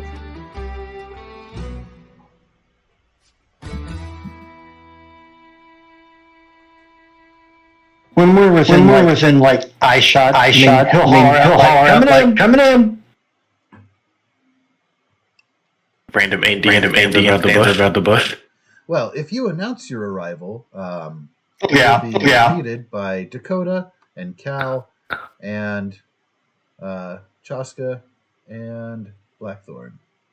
So he and a couple of the natives, of course, they're keen. I'm just going to kind of put them over here at the welcome to camp entrance, sort of. Question. What do we do with the heads? Bury those like halfway, or are they with Yeah, about halfway. I buried the heads. Okay. I don't suppose you're missing Nadia as well. He says to Dakota, but without waiting for like a hello or. Says, yeah, actually, the ladies said that they hadn't seen her in a while, and there was another horse missing out the group. And then he tilts his head. You know something, Father?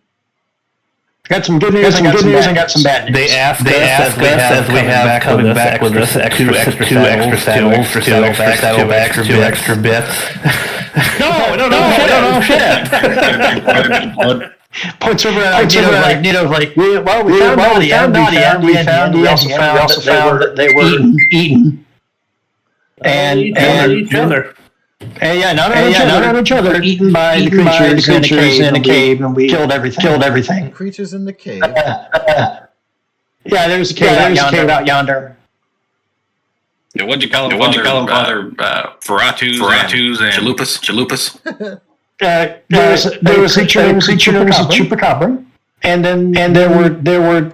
I didn't suspect to find out in the middle of nowhere. I'm not sure how they survived, but there were two Nosferatu, vampire.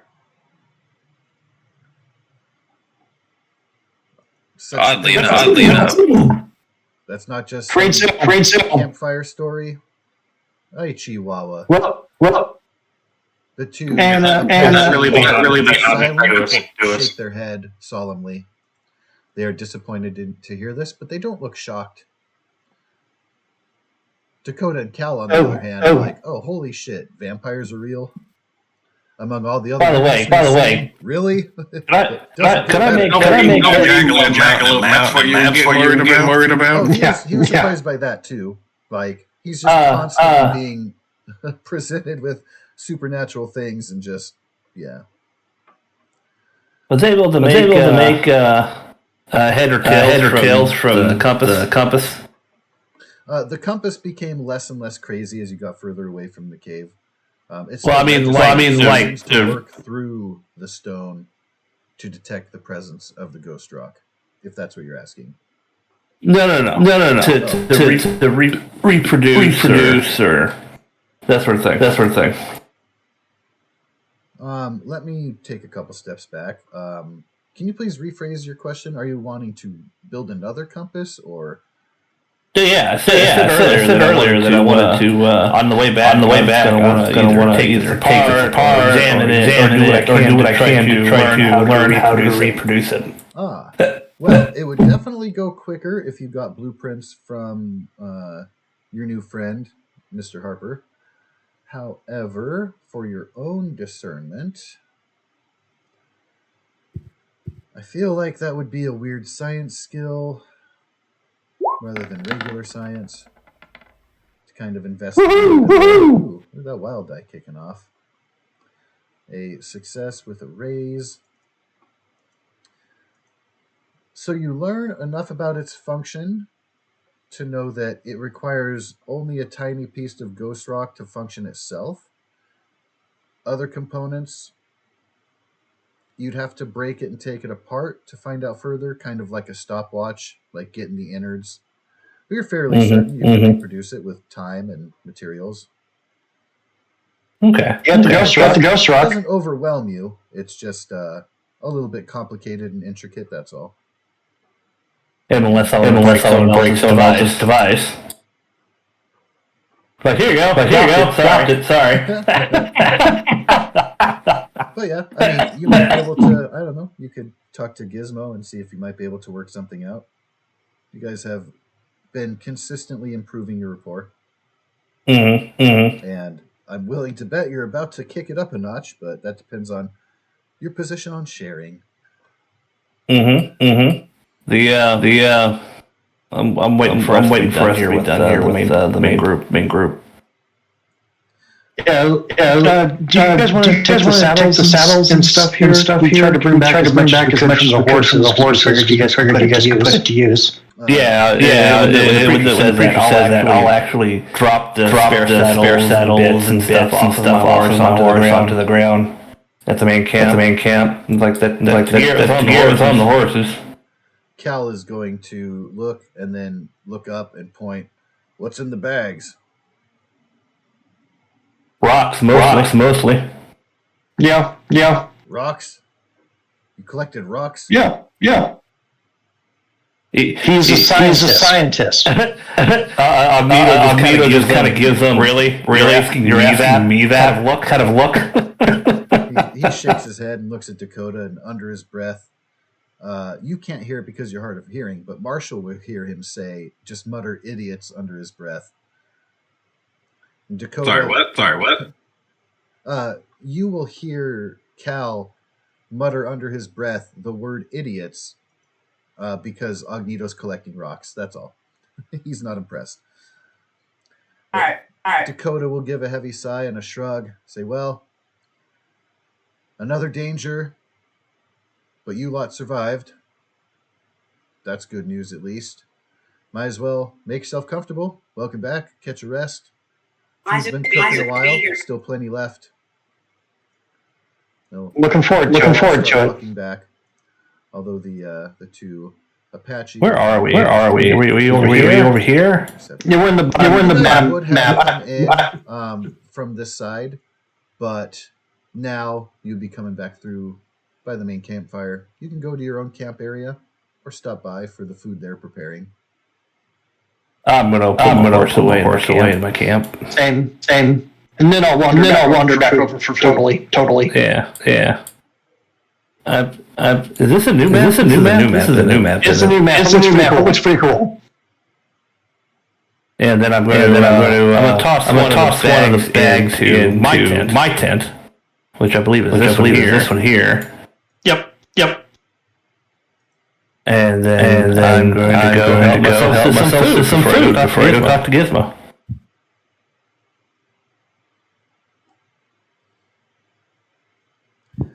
You can actually see Gizmo standing outside of his tent with a plate of beans, and he's just slowly eating and watching with curiosity. He hasn't approached, but he's watching you guys as you return while you're eating and stuff.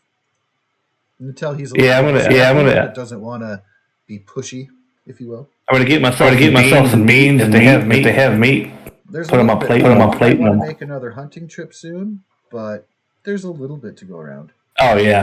How much shit we had. That'll last a while. Don't rot. I didn't eat that. We could eat it for rots. Well, here's the thing. You brought the bulk of it to that feast with the Mayans, so you I forgot about that. Quite diminished your supply. Yeah, we might have to do that. I'll take my plate over here to Mr. Harper, and just kind of nod to his tent. He gives you a knowing nod in return and slips inside.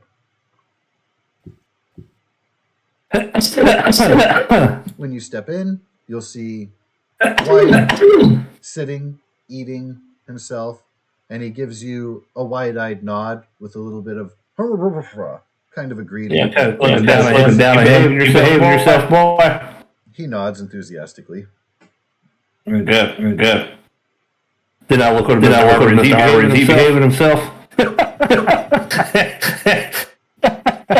He gives you a nod. His hand is doing better too.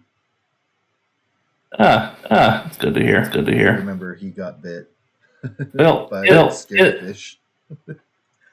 In the morning, I'll give back his device.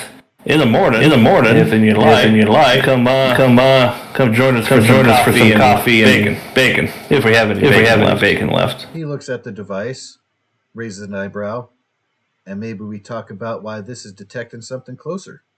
And he gives you a nice smirk. Yeah, exactly. Says, well, all right. Pockets his compass. Looks very happy. And that's the first time you've really seen him kind of crack a happiness. He's usually a bit stern. Yeah. I'll just leave his own devices and step out. Yeah, My plate of beans, whatnot, and so I can go back to camp. To your camp area? To my own camp area. And your show of father, were you wanting to linger and gossip with the other members of Dakota's gang, or did you want to grab food and also take it back to your own camp areas? Father Carter will say a small prayer before he eats his meal. And then just eats. If anyone talks to him, he is vibrate. Responds kindly. We'll make small talk with people. But he doesn't start any of those conversations. You will overhear Slick approach the marshal and kind of tentatively ask about the fate of Nadia. What'd you find? How did she pass? Until he looks a little bit sad, but he's overheard and concerned. Hey, it's sorry for your loss there, son, but it wasn't pretty. They got eaten on by chalupas and paratus. If she was in a stack to bring back, we would have.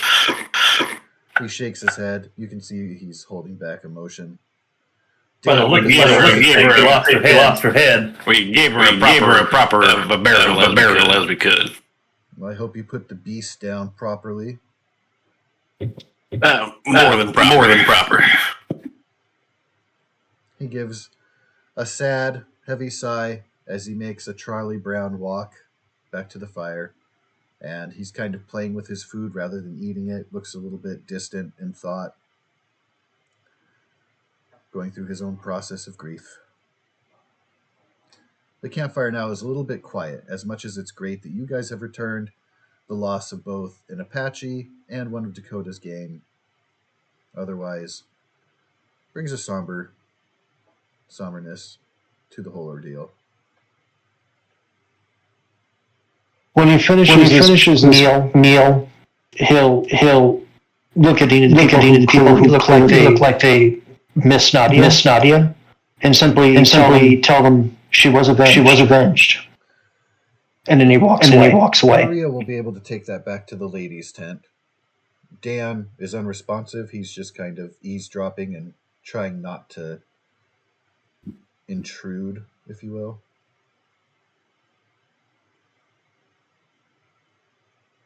I also just noticed how well Midjourney accounted for that light and the shadows coming off of it in different directions. Like, that's impressive. It's pretty decent. Yeah, anyway, just a small thing. I just now noticed that. Like, oh, that's cool. Good job. I still, like, as a side note, I still only see hate from people when it comes to AI art. Like, people really just are upset about it. Like, comic book fans and tabletop fans just really don't like it. Magic the Gathering fans, I guess anybody fans of Wizard of the Coast and what they produce, they just totally. Honestly, they can suck my dick. Every time they bitchy about it, like when I'm if my campaign or something, I just say something like, tell you what, you pay the artist fees, and then I'll employ the art. I'll happily take artist art, but you pay for it. How's that sound? Right? And wait for it. Yeah, the waiting is the hardest part, as the great philosopher Tom Petty shared with us. Wise man. Agreed. They did the same thing when rotoscoping came out. As long as it's not being used for blatant exploitation, I'm fine with it. Yeah. If you want to do your little stuff with it and have some fun with AI art filters, sure. But AI art shouldn't be your business model. Oh yeah. Well, I still want to sell the packs of the art. I don't know how well it would do, but I have so much, and if I can make a penny off of it, why not? Yeah. As long as Midjourney gave you the rights to go for it. It's your property at this point. What? But as long as you're labeling it as AI art and you're like 100%. not labeling it as your art. Completely forthcoming about that. Yeah. At that point, go for it. But like D&D Beyond using AI art for their books and shit like that. That's just bullshit. Well, that's the thing that people complain about, or like Magic cards and stuff having AI art. And I'm like, well, I personally don't care. Like, it saves them a little bit, and if it looks good, I don't care if a computer did it or somebody did it by hand. Like, I mean, so when I used to draw, I used to blatantly plagiarize comic books like Spider-Man and Superman and stuff. Like, that wasn't my original art. I totally ripped it off. The pose, the style of the costume and stuff. So what's different? Of course, I didn't try to sell it, but like, those are copyrighted characters. I didn't have the intellectual property of what Spider-Man's costume is, but I drew the shit out of it. I don't know. I feel like Todd McFarlane should be mad at everybody who draws Spider-Man after he did, as opposed to, I don't know. Anyway, I digress. Silly things.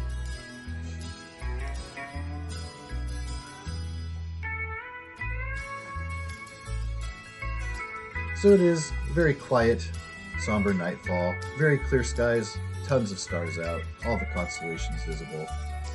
I can't speak to which ones, but Neil deGrasse Tyson probably could.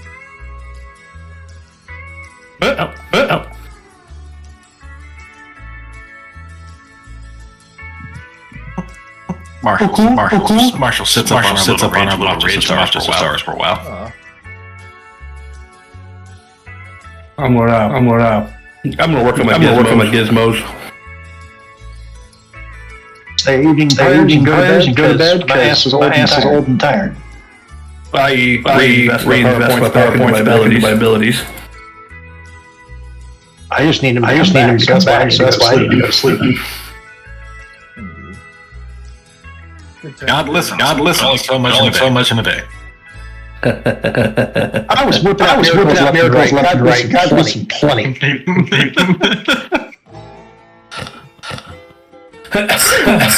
Excuse me.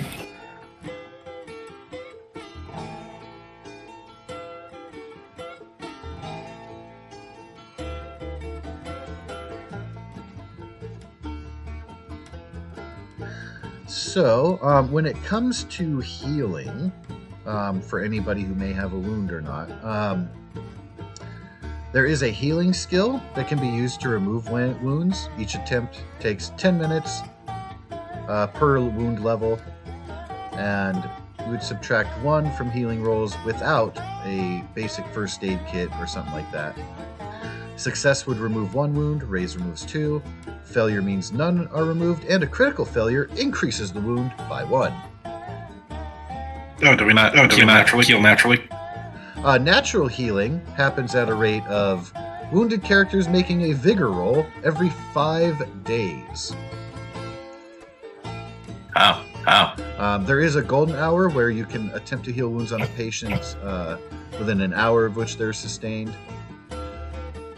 Do we have any first aid kits? I would check your inventories. You got one wound, right? Yeah. This is something that would likely have been done on your way back while you were piking heads and burying heads. Check this out. And I apologize for the retro. I'm a guy up first using some natural antibiotics like aloe vera in the area, and some clean cloths, bandages, so on and so forth, hair off your head, sutures if needed. using a healing skill that they'd be able to employ with your kit, because your MacGyver will definitely. Mine wouldn't need the MacGyver thing. Excuse me. Go ahead if you like and make your repair skill, and you just need a single success. But that's if we need it.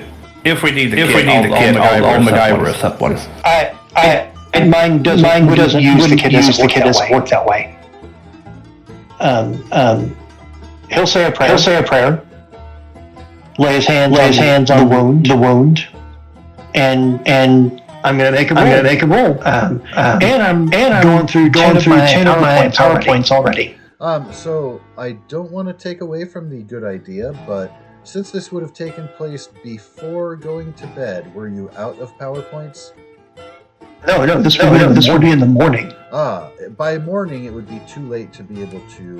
Not sure. By spending 10 PowerPoints, I can overcome that. Indeed. Also, I have a note. You can regain 5 PowerPoints with a penny. Do you have medical skill, Marshall?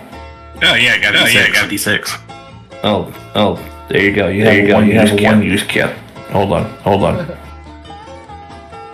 You can't cure it. I've got a backup plan. Fair. That's a raise. You could always spell it. Certainly. Yeah, you have a beautiful natural first aid kit.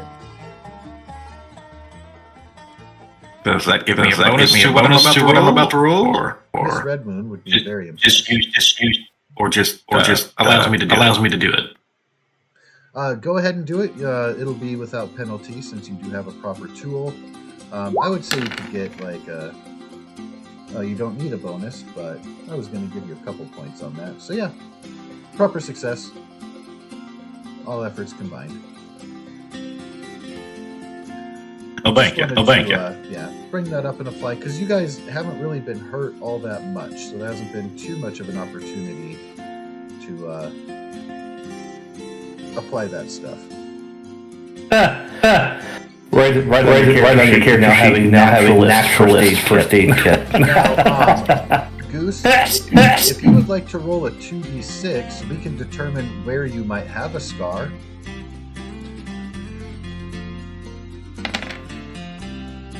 A 7 is... Right on the penis. No, that's actually, that would be a roll of 2. It says unmentionable. Oh, shit.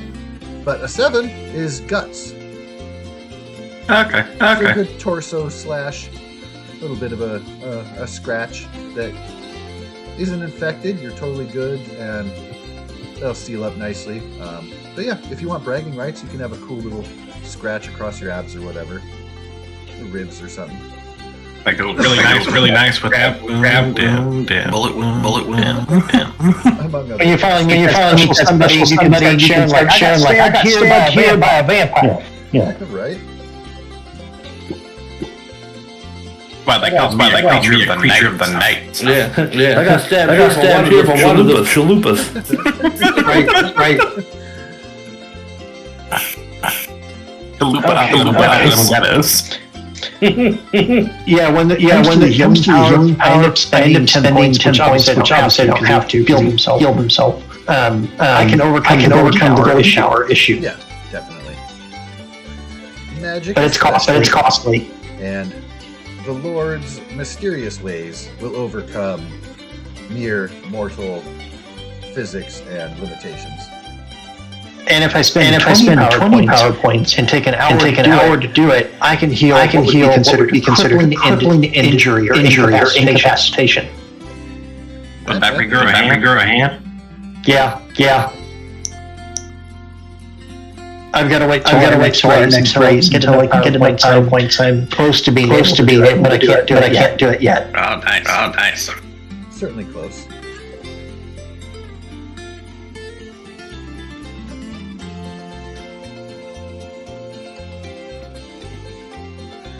Well, Throughout relaxing, going to bed part, nose roll to see if I shadow dancers anywhere nearby.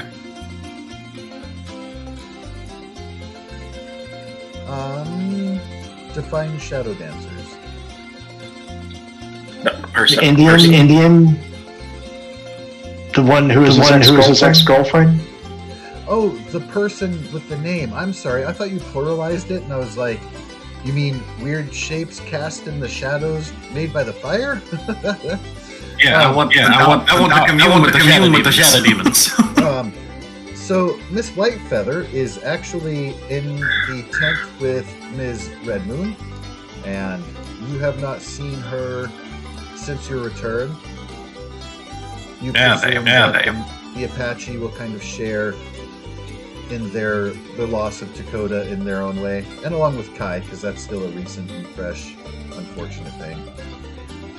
But you haven't actually seen her. Now, you could always visit her, or send Wyatt to, like, have her meet you on top of the ridge or something. Like, there are ways around that. Nah. Just look down at my guts of a perfectly good gut wound. You can save it for later, though.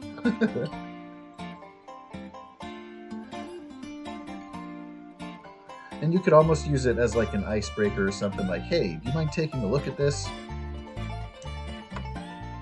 I don't know. It was totally going to be pity party. It was totally going to the shit out of it. Nice. You still might be able to milk that. I wouldn't say give up. The blood's dried now. 6 figures, you'll be fine. Agreed.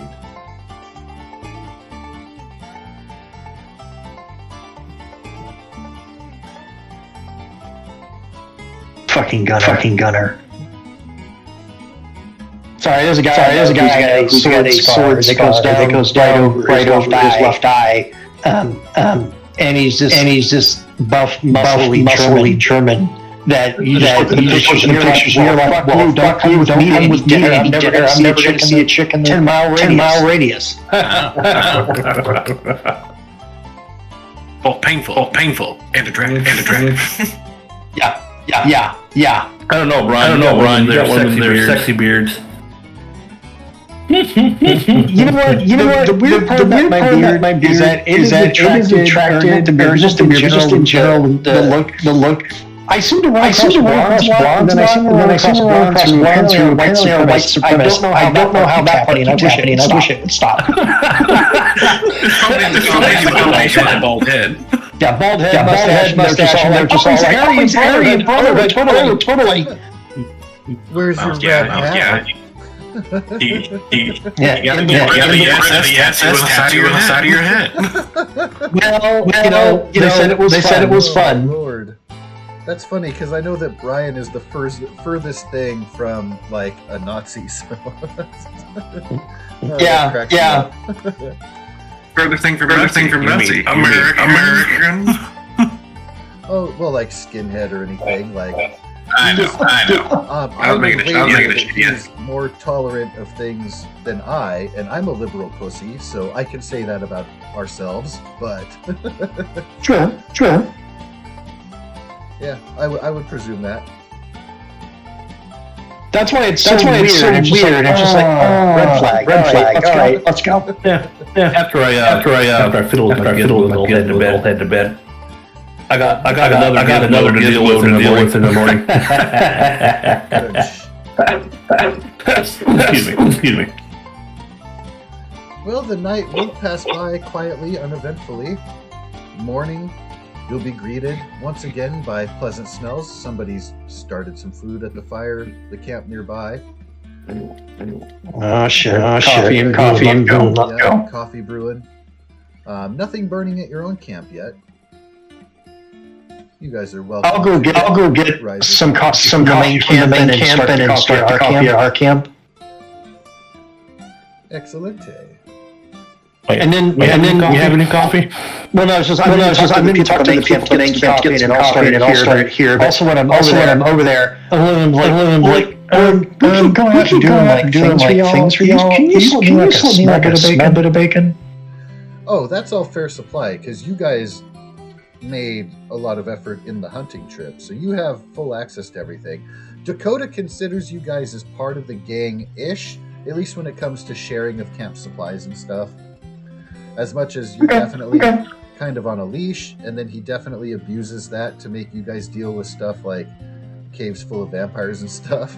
But aside from that, I mean, you guys aren't on any like restricted or denied. Then I make sure it is bacon and coffee back to our camp, and then I'll start cooking it all up so that start rousing everybody else. All right, so I would like to use the survival skill for the cooking, which isn't Father Carter's best skill, but by all means.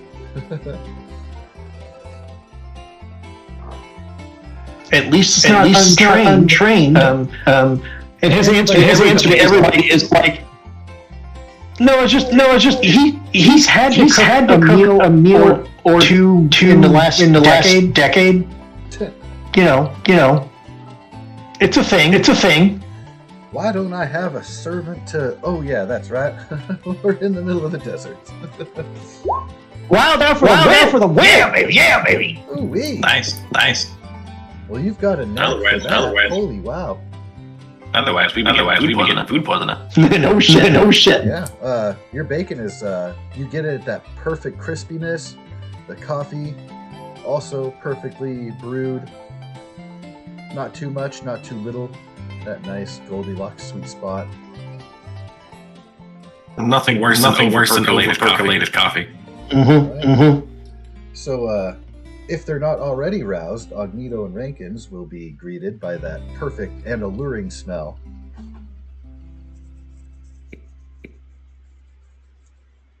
Coffee. Bacon. He puts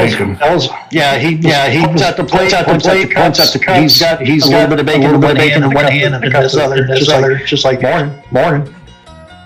Perfect morning snack. Good morning.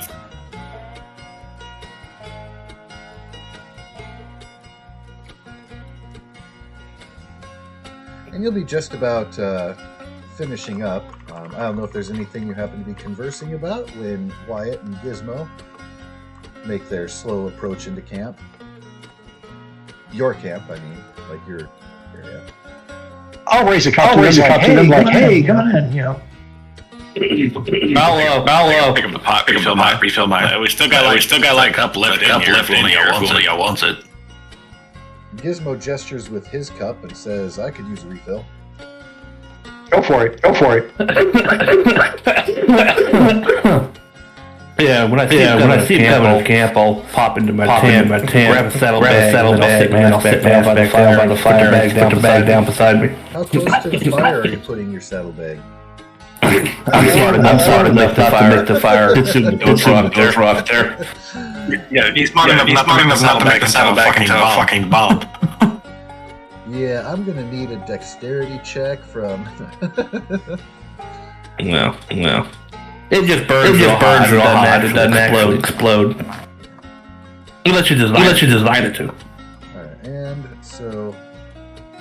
I just wanted to grab them. Actually, just for the shits and giggles of it, I will grind two rocks together just to get a little powder, and I'll sprinkle it right in my coffee.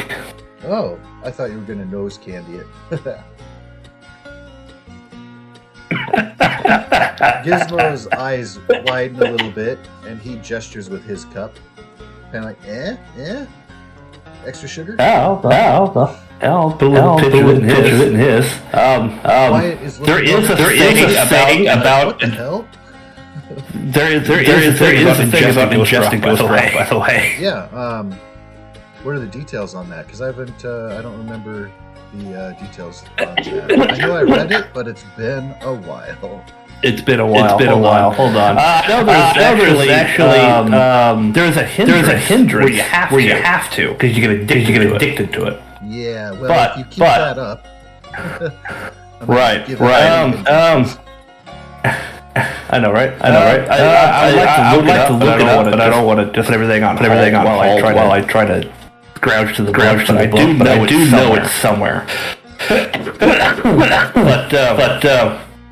Yeah, as soon as Gizmo comes over, if you want some of his coffee, I'll put some in his coffee, but I'll put the rocks back in the saddlebag, just hand him the whole damn saddlebag. From my observation, in the appendix of the player's guide, it looks like Ghost Rock has the most page numbers affiliated with mentions thereof. Oh yeah, absolutely. It's everywhere. It's fucking everywhere. Fucking everywhere. President Ulysses S. Grant only has one. Right. What do you want, Loki? What do you want, buddy? I love you. Come on. Watch you two do that. That's how you get cancer right there. That's how you get cancer right there. I'm gonna go with the one that has the most varied 696 to 98. Yeah, by all means, you're welcome to dive there and let me know when you track that down. Practical applications. So it looks like Wyatt has not observed or partaken as such, so he kind of looks weird at you guys both partaking. Gizmo was quite eager. Ooh. Ghost Rock is used in place of code during the process of film manufacturing. That's interesting. That explains a few things. Yeah, it produces metal, both lighter and stronger than steel. Man. Like an early adamantine. Or titanium. Titanium. That's what I was thinking of. It's called Ghost Steel. And Wouldn't mind getting Ghost Steel knife. Just general things with that Ghost Steel back at your in-town workshop.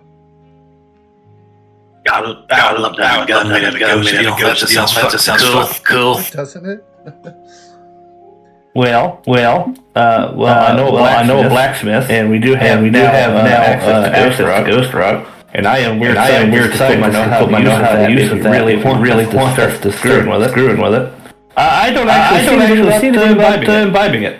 I know it's there. I could Google it, but the sake of pushing on and not dulling things as it is after 11. I'll do that later. Okay. Yeah. By all means, at your leisure, welcome to check that out. Even if you want to Google on the site in the meanwhile. Marshall and Father will see Gizmo and Wyatt, of course, come around to Agnito's side of the fire as Mr. Harper was called upon to meet in the morning, and it's morning, and he's arrived, very eager. He knows that at least some ghost rock was acquired because he observed it on his own compass, like, hey, I'm getting a trigger here. But he doesn't know the extent of it. He didn't see your saddlebags or anything. He does now see the one saddlebag all poking out with some shiny rock. It's not a hindered edge. Darting to it tentatively here and there. Called Ore Eater. Ore Eater.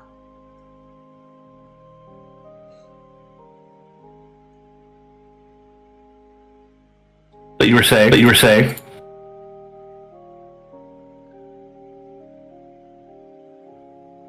I'm looking for it myself. Just that Gizmo, his eyes constantly dart to the saddlebags that you have next to you after providing some powder.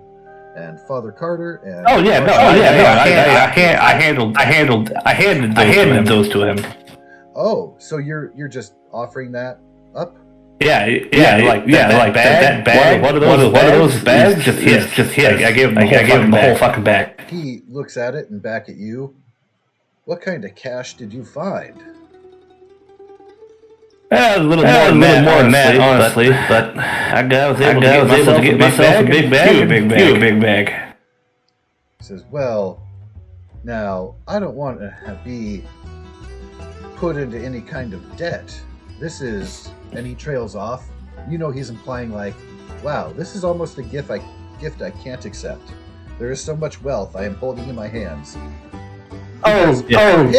He knows what to do with it. Like, it's not just a currency or, oh, I found gold or something. Like, he's like, oh shit, you're giving me nightmare fuel.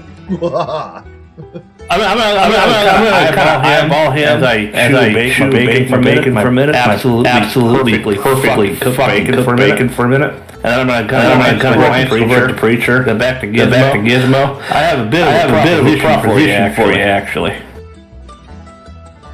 Father Carter, you may be intrigued as you have previously discussed this conversation. Well. Son, if you think that was cat's meow, you're about to get the cat's roar. I'm not going to talk too much on the cage we found, but let's just say that it's more than plenty to feed the entire town that I have applied to become mayor of. That being said, I have gone over your past transgressions according to your bounty sheet, and have ruled that those things are somewhat forgivable. You're no rapist or murderer. You just sold some gizmos, hence the name, I assume. At first, he looks a little bit eyes downcast, like, uh-oh, we're talking about my bounty. And then when you're like, hey, it's kind of forgivable, you're not a true ruffian, he latches on that, like, oh yeah, of course, like, simple misunderstanding, of course. Wyatt nods along with him, being in a simpler position.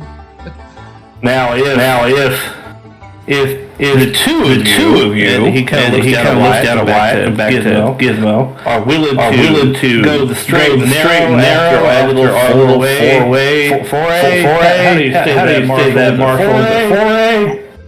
Close enough. After a little foray into whatever this adventure is taking us, I'm willing to offer you a position with of course, you being under the effects of due parole for your past transgressions. And our preacher friend over there is willing to provide a lawyer to see to your case, to make sure that you see no jail time. And I would like to hire you on as a ghost rock engineer for the town. With apprentice, and he kind of nods over to Wyatt. So Wyatt is nodding enthusiastically and looking up at Gizmo. Gizmo, you see, kind of tilts his head. You can tell he's given it some thought. But, well, I kind of gave up on civilized folk, and, well, that's a hell of a proposal. This town is largely uncivilized. It is just a little hold of town. I do have the blacksmith working on a steam-powered generator. He's going to need my help and yours if you're willing to accept this task. And I have every intention of turning this little town into something that is a stop. Says, well, if I'm not mistaken, the train already stops there. So it'll become... There's no reason to stay. Faster than we'll be able to check it. Oh, But it still might be... I don't know. It might be time to... And he kind of looks back over his shoulder. Might be time to give up the outlaw life, if I can get that corrected.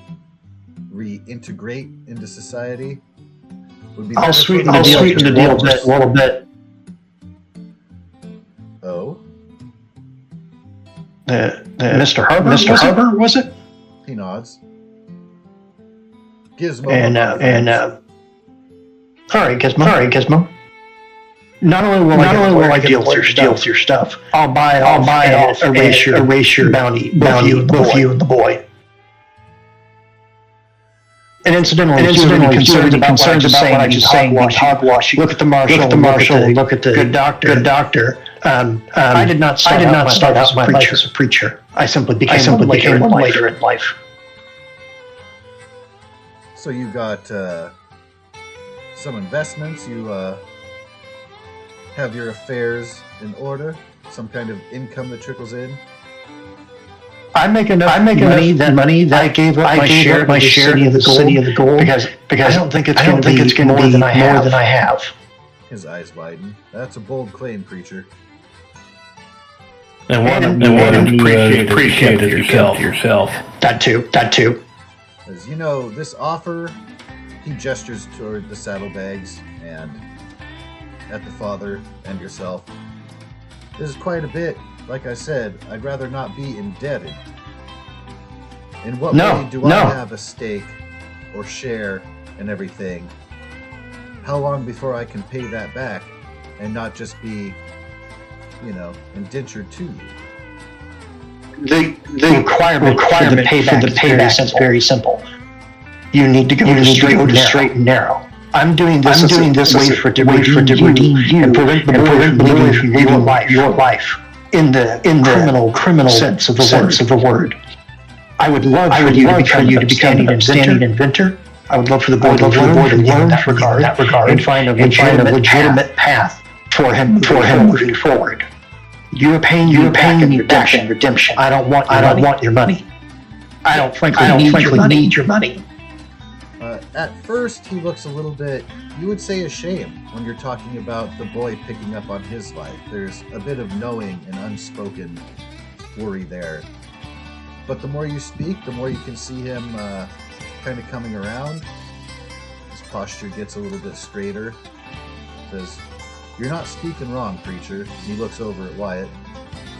"What do you think about city living?" And Wyatt just looks really overwhelmed and just nods, again enthusiastically.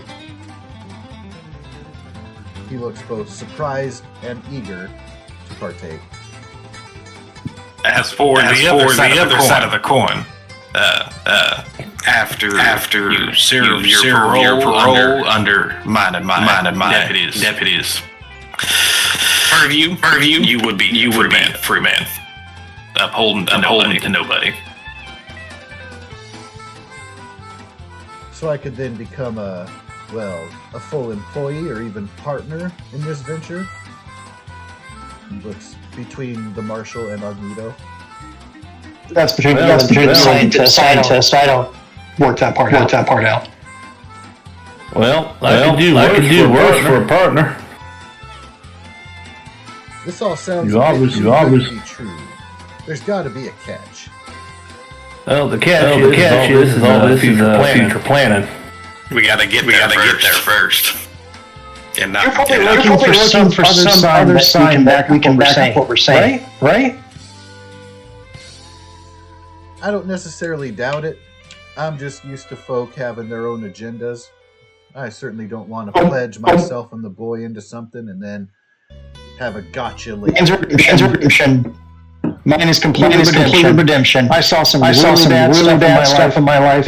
You heard about what we talked about the vampires and the chupacabras, right? Oh, I only heard rumors round spoken back at the other camp this morning before I came over. I didn't get. Do you want to know why I became a preacher? He raises an eyebrow. I used to help my wife and my sons who worked for the Texas Rangers. And they hunted creatures in the night, things that go bump, if you get my drift. One of their missions didn't go well. And they were turned into undead creatures that came back and tried to kill not only me, but their children, my grandkids, and their respective wives and my two sons. I'm still trying to hunt down my wife. I had to put my boys down. That's why I became a preacher. I'm here to hunt and redeem.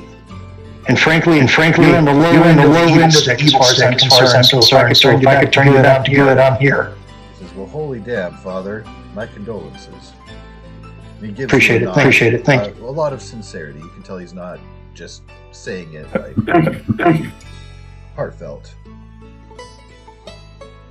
He looks back over at Agnito. Well, I reckon then we'll have to work out some details on, fair payment for myself and an apprentice, if you will.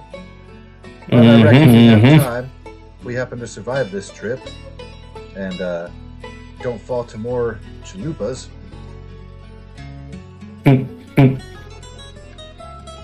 So, Just remember, we gotta survive this first. Shit goes south. Remember, survival is the most important. The gold really isn't. Says, yeah, about that. And he kind of looks toward the main camp.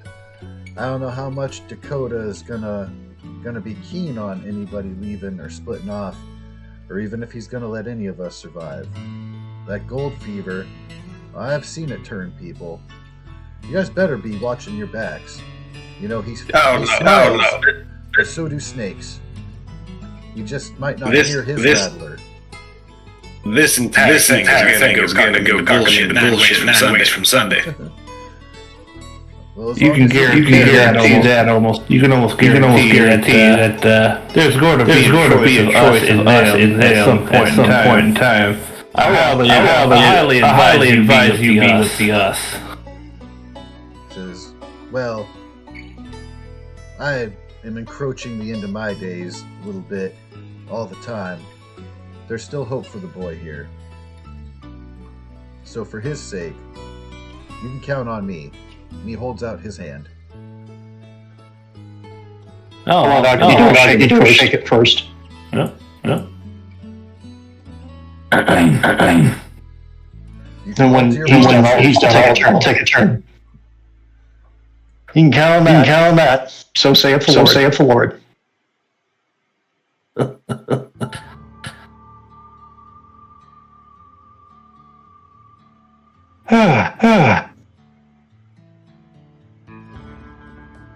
Yeah, the only other ladies that I know seems religious, I believe is Red one. The lady who was taking care of Red. Maria was a little bit. They were there when they saw Hell reach out and grab Red's soul. Yeah, about that. They're probably still a little bit spooked from that, amongst all the other supernatural things that seem to be going on. A weird west. Well, Gizmo stands up, puts the saddlebags over his shoulder, looks at Wyatt, looks back at you guys. Well, I got some projects that this is going to, well, I'd just like to get started on some stuff that I ain't had the materials until just now. Kind of shakes the saddlebag, with my thanks. Have a good time. Have a good time. You can tell he's eager Oh, to play oh. with new toys. Gizmo. I know he's an awful fan of your compass. If you get the chance and feel so inclined, you just show him how it can be put together so he can build his own. Says, oh. Well, I wasn't gonna ask, but Says, reckon by the end of this trip we could have you constructed one of your own. You'll find it's actually easier than you might think.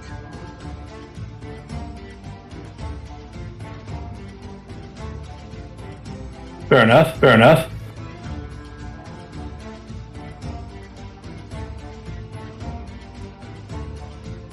That was good coffee. He tosses his last piece of bacon in his mouth.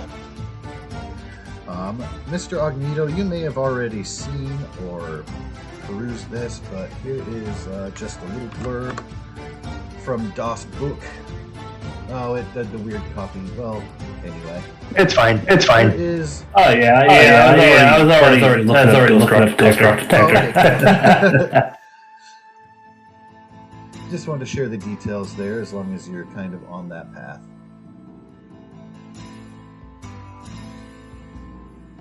But, his compass being a custom-made thing for himself, it's smaller than what would usually be a detector.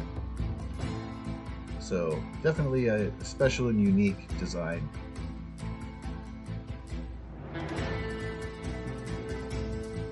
A little special.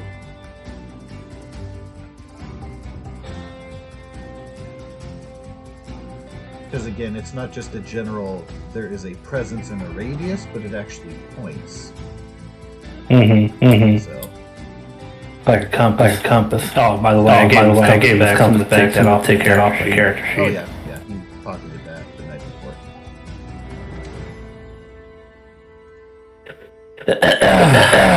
before. Says, well, all right, gentlemen. I'm glad we have an accord. Hope we can see through this. Hope Same. Not too much to hope for a brighter future when this is all done. No, we'll get you sorted out. I'm more keen on that than a share of the gold at this point. Lord works in mysterious ways.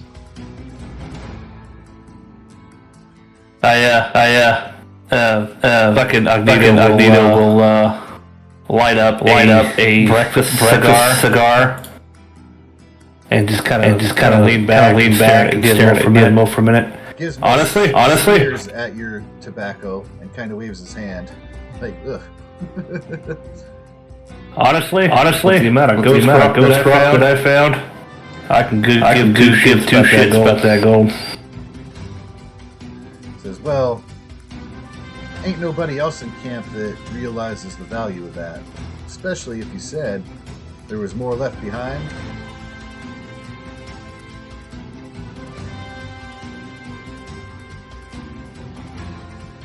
It was he kind of leaves that as like a leading statement, like, you said Just there's smile. more,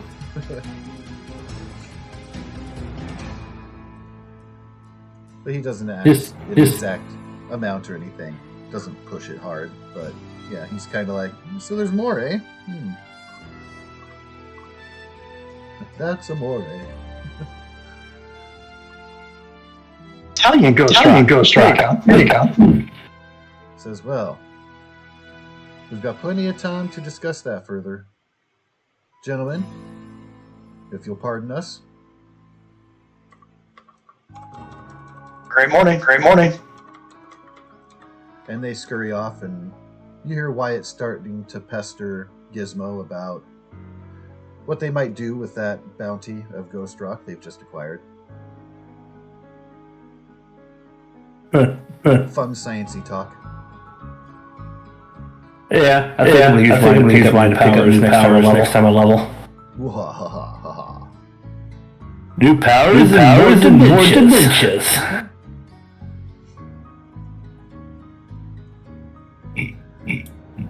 Good old dementias. Fucking love it. Man, scientists. It's fucking great. Oh, I. Bless you.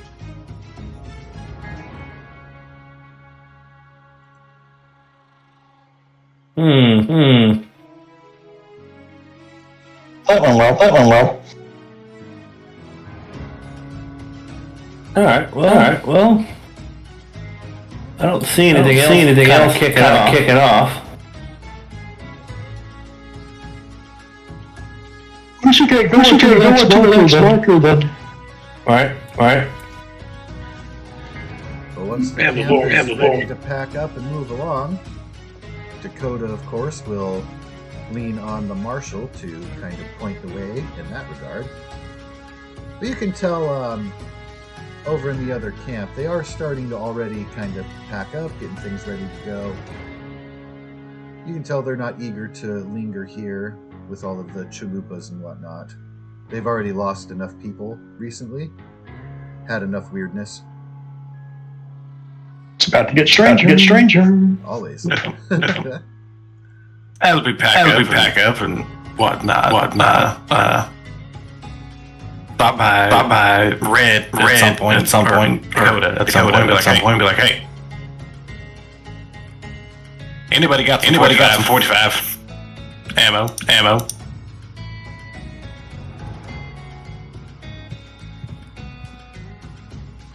There's a little bit to be spared. Go ahead and roll a d20.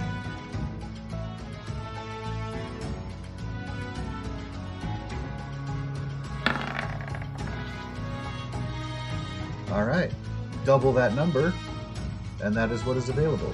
You can take all of it if you're greedy and can fill your handfuls, or just some.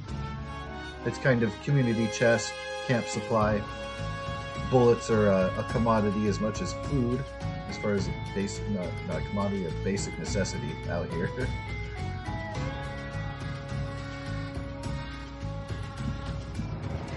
And how many do you need for a full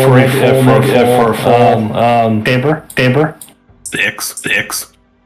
I thought you were using At least for my pistols. Oh, that's right. You're using that rifle. Different pistol. Next time we're near a town, I'm gonna pick up.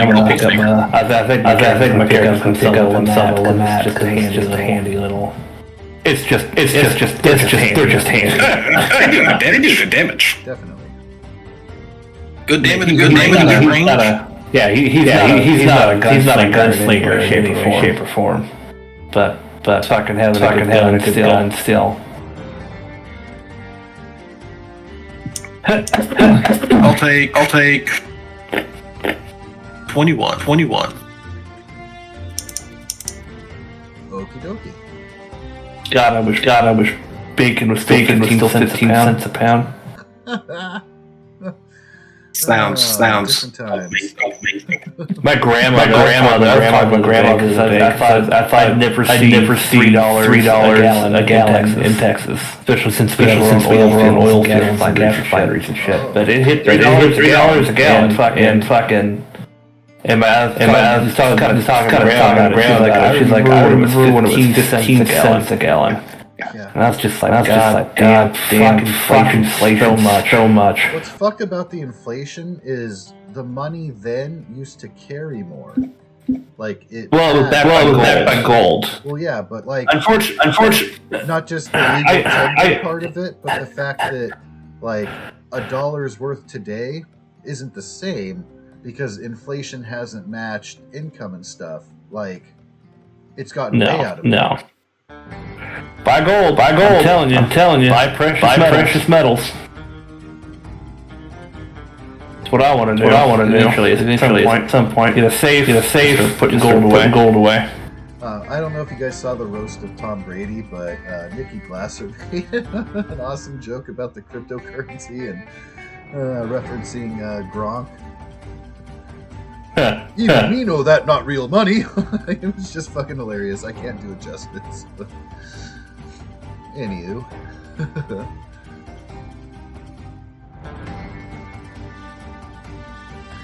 So yes, it won't quite be to noon by the time everything is packed up and ready to move along. A little bit of time. And people aren't necessarily rushing it, so it's a little bit casual.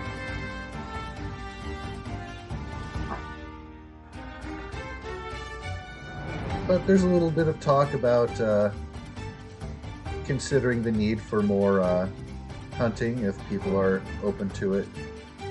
Oh yeah, absolutely. Moving along, along the map, Dakota's eager to see you reach the next milestone, get ever closer to the prize, if you will. Well, I saw a pyramid on the map. So it looks like the next one goes through some kind of wall or gate. Looks like it. Where in your inventory is the map? It's in the Wild West. Do you have a map? Yeah, we have a map. It's in the map. It's in the Wild West folder. That's what he said. I just said it's not Pootie Tang, it's Duty Tang. I don't know if he ever gave you access to it. That's why he probably can't see it. I do because I saw the vision, and he saw the vision, so we get to see the map. I don't see the map. I can 100% confirm that in players' journals. Father Carter, Marshall Rankins, that's it. Now, you guys are welcome to share more about that, and I can add it to Agnito's inventory, if you will. It's hard to share a picture. Yeah, it's when you just draw it in the sand.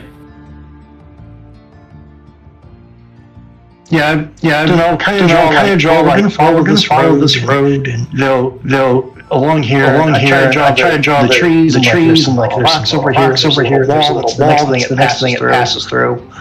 Before the road starts to vanish off in the distance, which I would assume is the final destination. All right, that is now shared. Hey, map.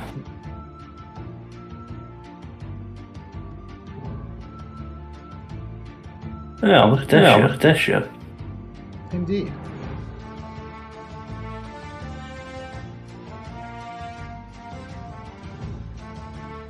The hidden lake, huh?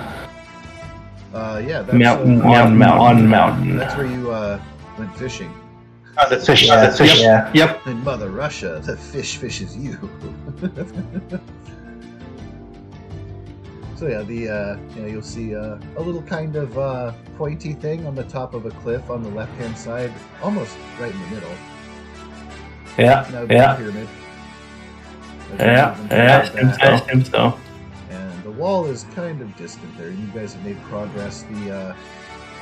The ghost mine or ghost rock mine is going to be kind of in between on the right side. You guys have made progress. So there's that kind of isolated little rocky outcrop. Oh, okay. But yeah, y'all be moving right along. Interesting.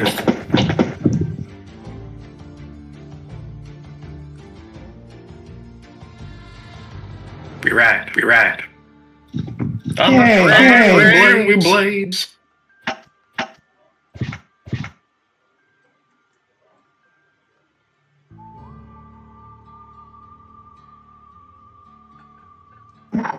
Yeah, I'm gonna put some thought into the next level up.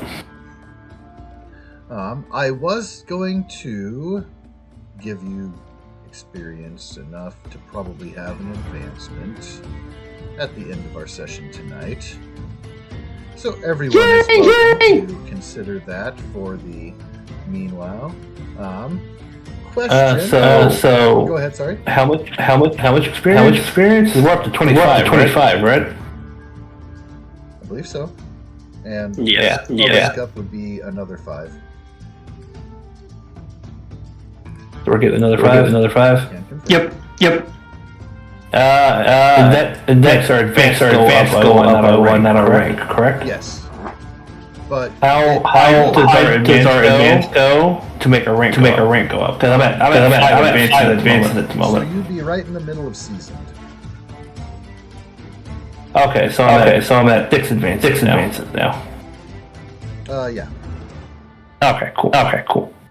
And remind me what I do with it when I advance my advancement. So you get to pick a new edge. You can increase a skill that is equal to or greater than its linked attribute by one die type, or you can do 2 skills that are lower than their linked attribute. You can, and again, this is one of the following. You can increase the attribute by a die type.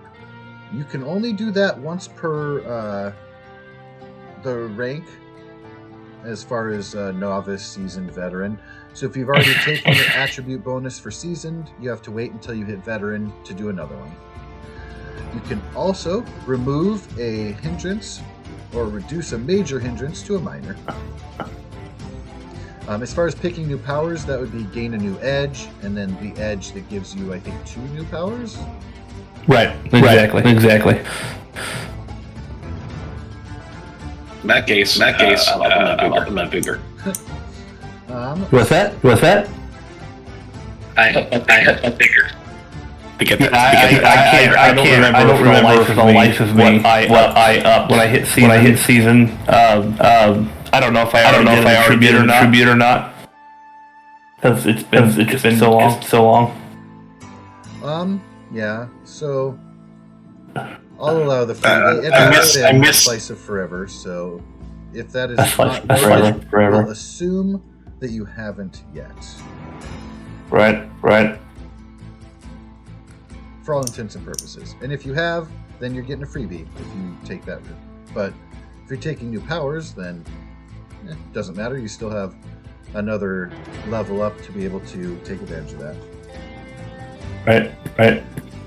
So my question in closing is going to be, as you guys are venturing forth, will you be wanting to take a hunting trip before reaching the wall, or do you want to reach the wall first and be left with that cliffhanger?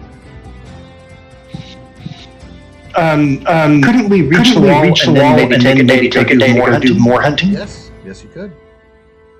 I'd like that plan. All right, Ognito and Rankins, 1 vote toward reach the wall. Consider situation. Fine by me. Yeah, that's fine by me. Alrighty then.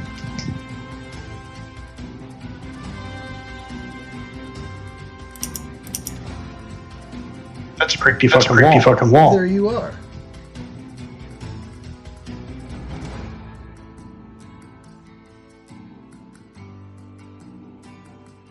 And confirm, creepy fucking wall. Yeah, it's creepy fucking wall. I say we do a lot of hunting and resource gathering, push off into the land of the dead. Yeah. That sounds about right. Even if it takes us a couple of days, make sure our water skins are filled. Make sure we got plenty of food. I'll MacGyver up some healing kits, so on. I vote for moving camp back around the edge of the rim, so I don't have to see that in the distance. Yeah, no shit. I absolutely agree. I don't give a shit what Dakota thinks. Well, I'm pretty sure he's too hard to convince. Like I said, that is your cliffhanger. That is what you see looming ahead. What the fuck? Leading the way. Level up is increasing dice, whether it be attribute or skills, and an edge, or is it just one of the three options? It is one of those options. And you can't go above a D12 on your traits. Yeah. It would be one of those things. New edge, new skill, new attribute, or removing a minor hindrance, or reducing a major to a minor. Alright. Just gonna take the 5 power points. I up my vigor. That's it. More vigor. So now I'm 667.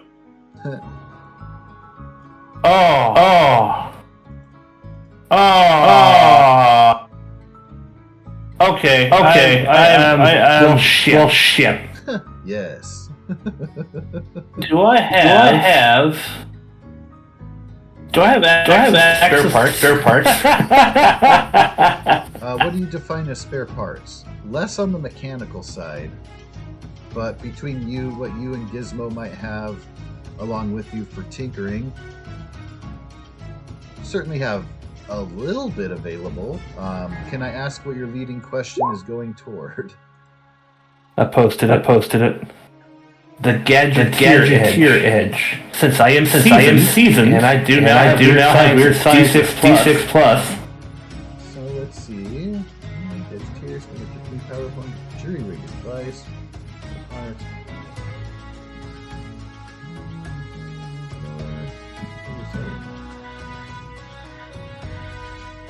So That'll let me use any power that costs 3 or less. And is that so? The way that I'm reading this, and let me know if you kind of interpret the same.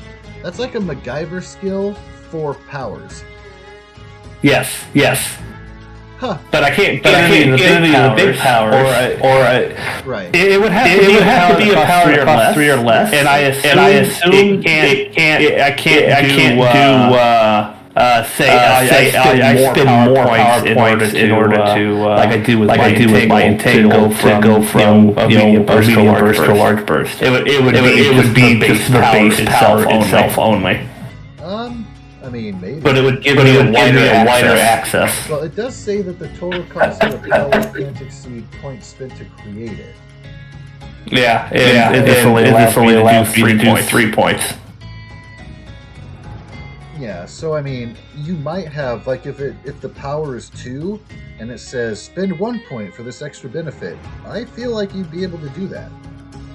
Again, it's very low costing stuff, but yeah. Right. But it would give greater access to low costing powers rather than a good access to a higher costing power. Certainly. It would make me more. Yeah, that's the word. It'll make me more versatile. Word. It takes. Oh, that wasn't everything. Let me post the rest of it. And then I have a question when he's done. All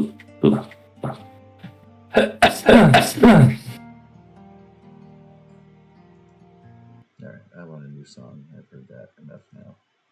Right. The total cost plus the modifiers cannot exceed the points created. So 3. But you may create multiple devices as they have to do so. This takes one entire turn during which you can do nothing else. Weird side roll at -2. Can't take multiple actions that turn. The inventory uses PowerPoints directly from the device. The initial duration is finished. It cannot be maintained. It falls apart into component pieces.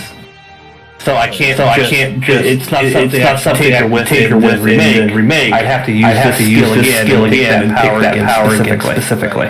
But at the very end of that, it breaks down. It confirms what I was speculating, that you can do a modifier as long as you have the points. Right. So that's cool. That's confirmation there. So yeah, very cool. I dig it. I'm gonna pick that up because right underneath that is new power. I was about to pick that up and then I just kind of saw that. New power, or possibly every power. Access to cantrips. So yeah, Gadgeteer. Excuse me. Mr. Bryan, what was your question, sir?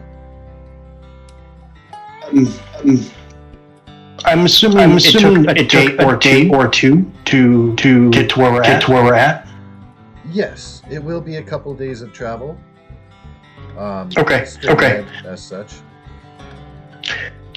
On one of those days, since we got the boost up like as an ending thing. He asked Maria for his help. Wyatt.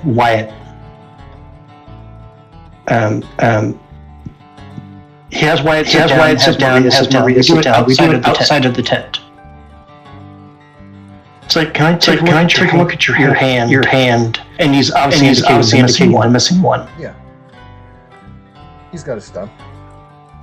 I'd like to dump 20 points and try to regrow it. Wow.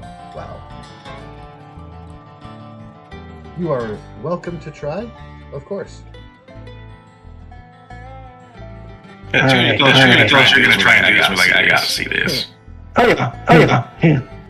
yeah. This is some meteorological phenomenon that I have to observe. Oh yeah. So there's actually like a whole, like, for people that debate religion and stuff, like there's an atheist argument about why doesn't God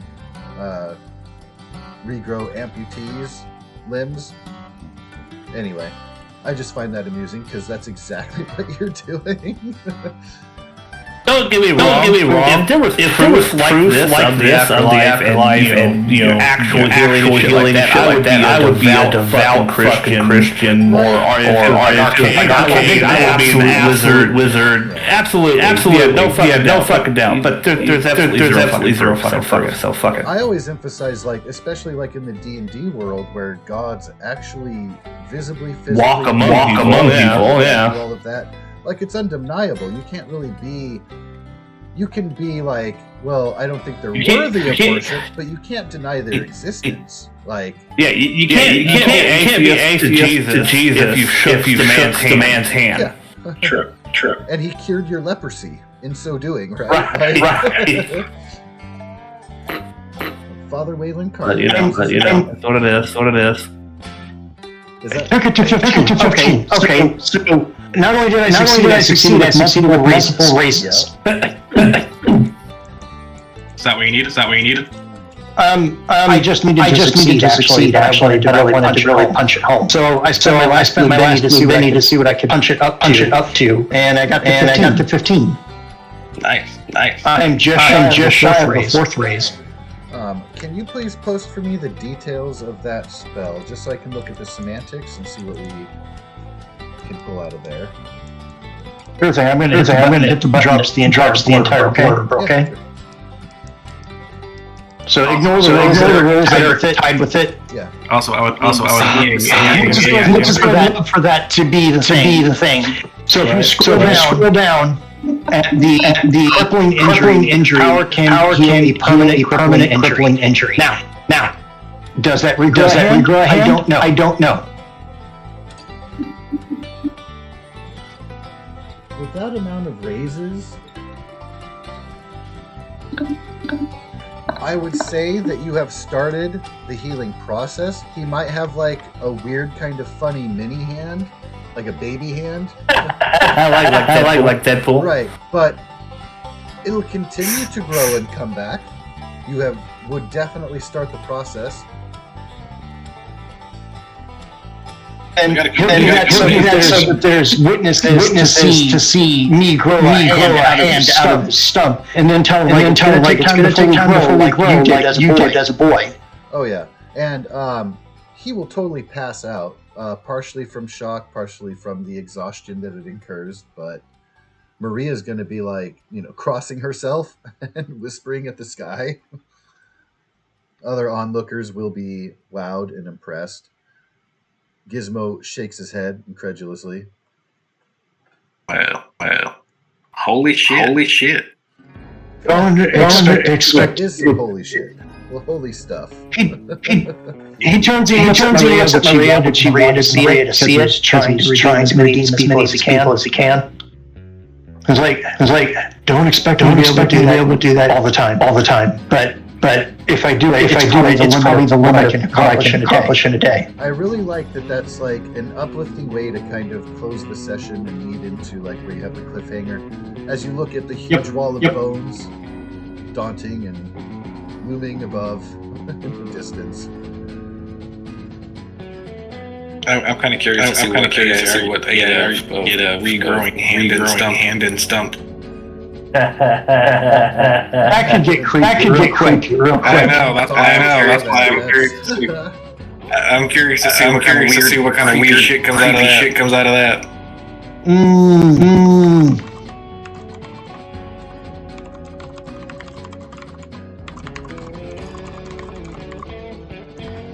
Yeah. So on that day he is captive. This ability to call on the Lord.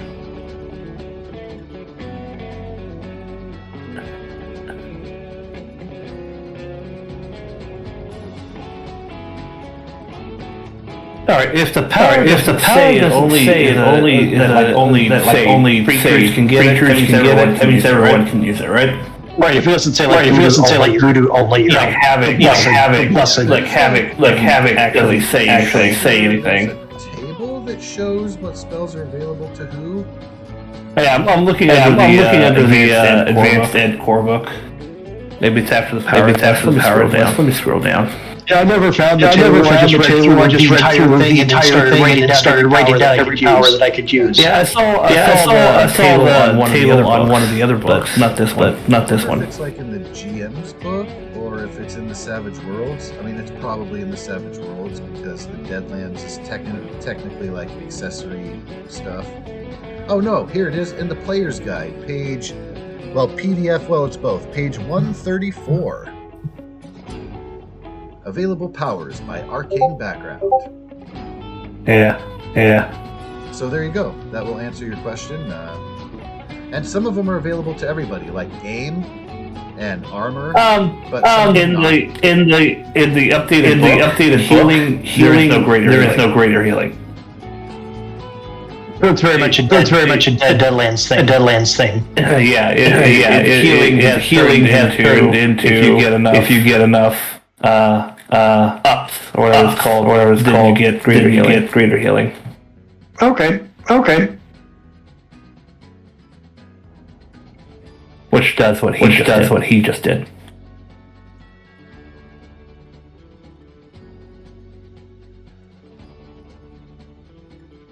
It's just fucking weird.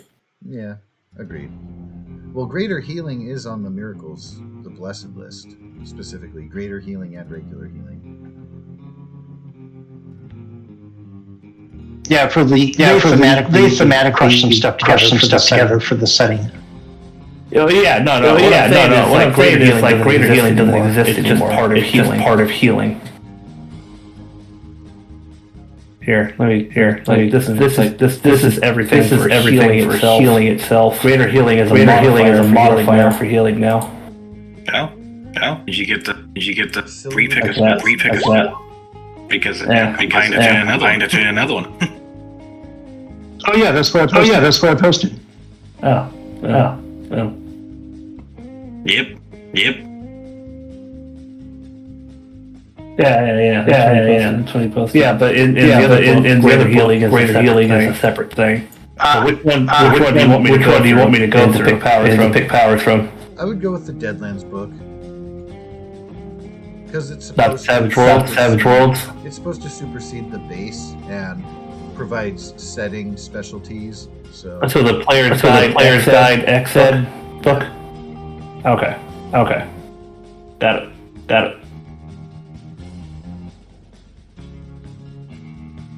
So any of these, three or less. Right. Well, it's 10. I'm gonna go. Maniacal laughter. That's the creepy kind of stuff I was thinking.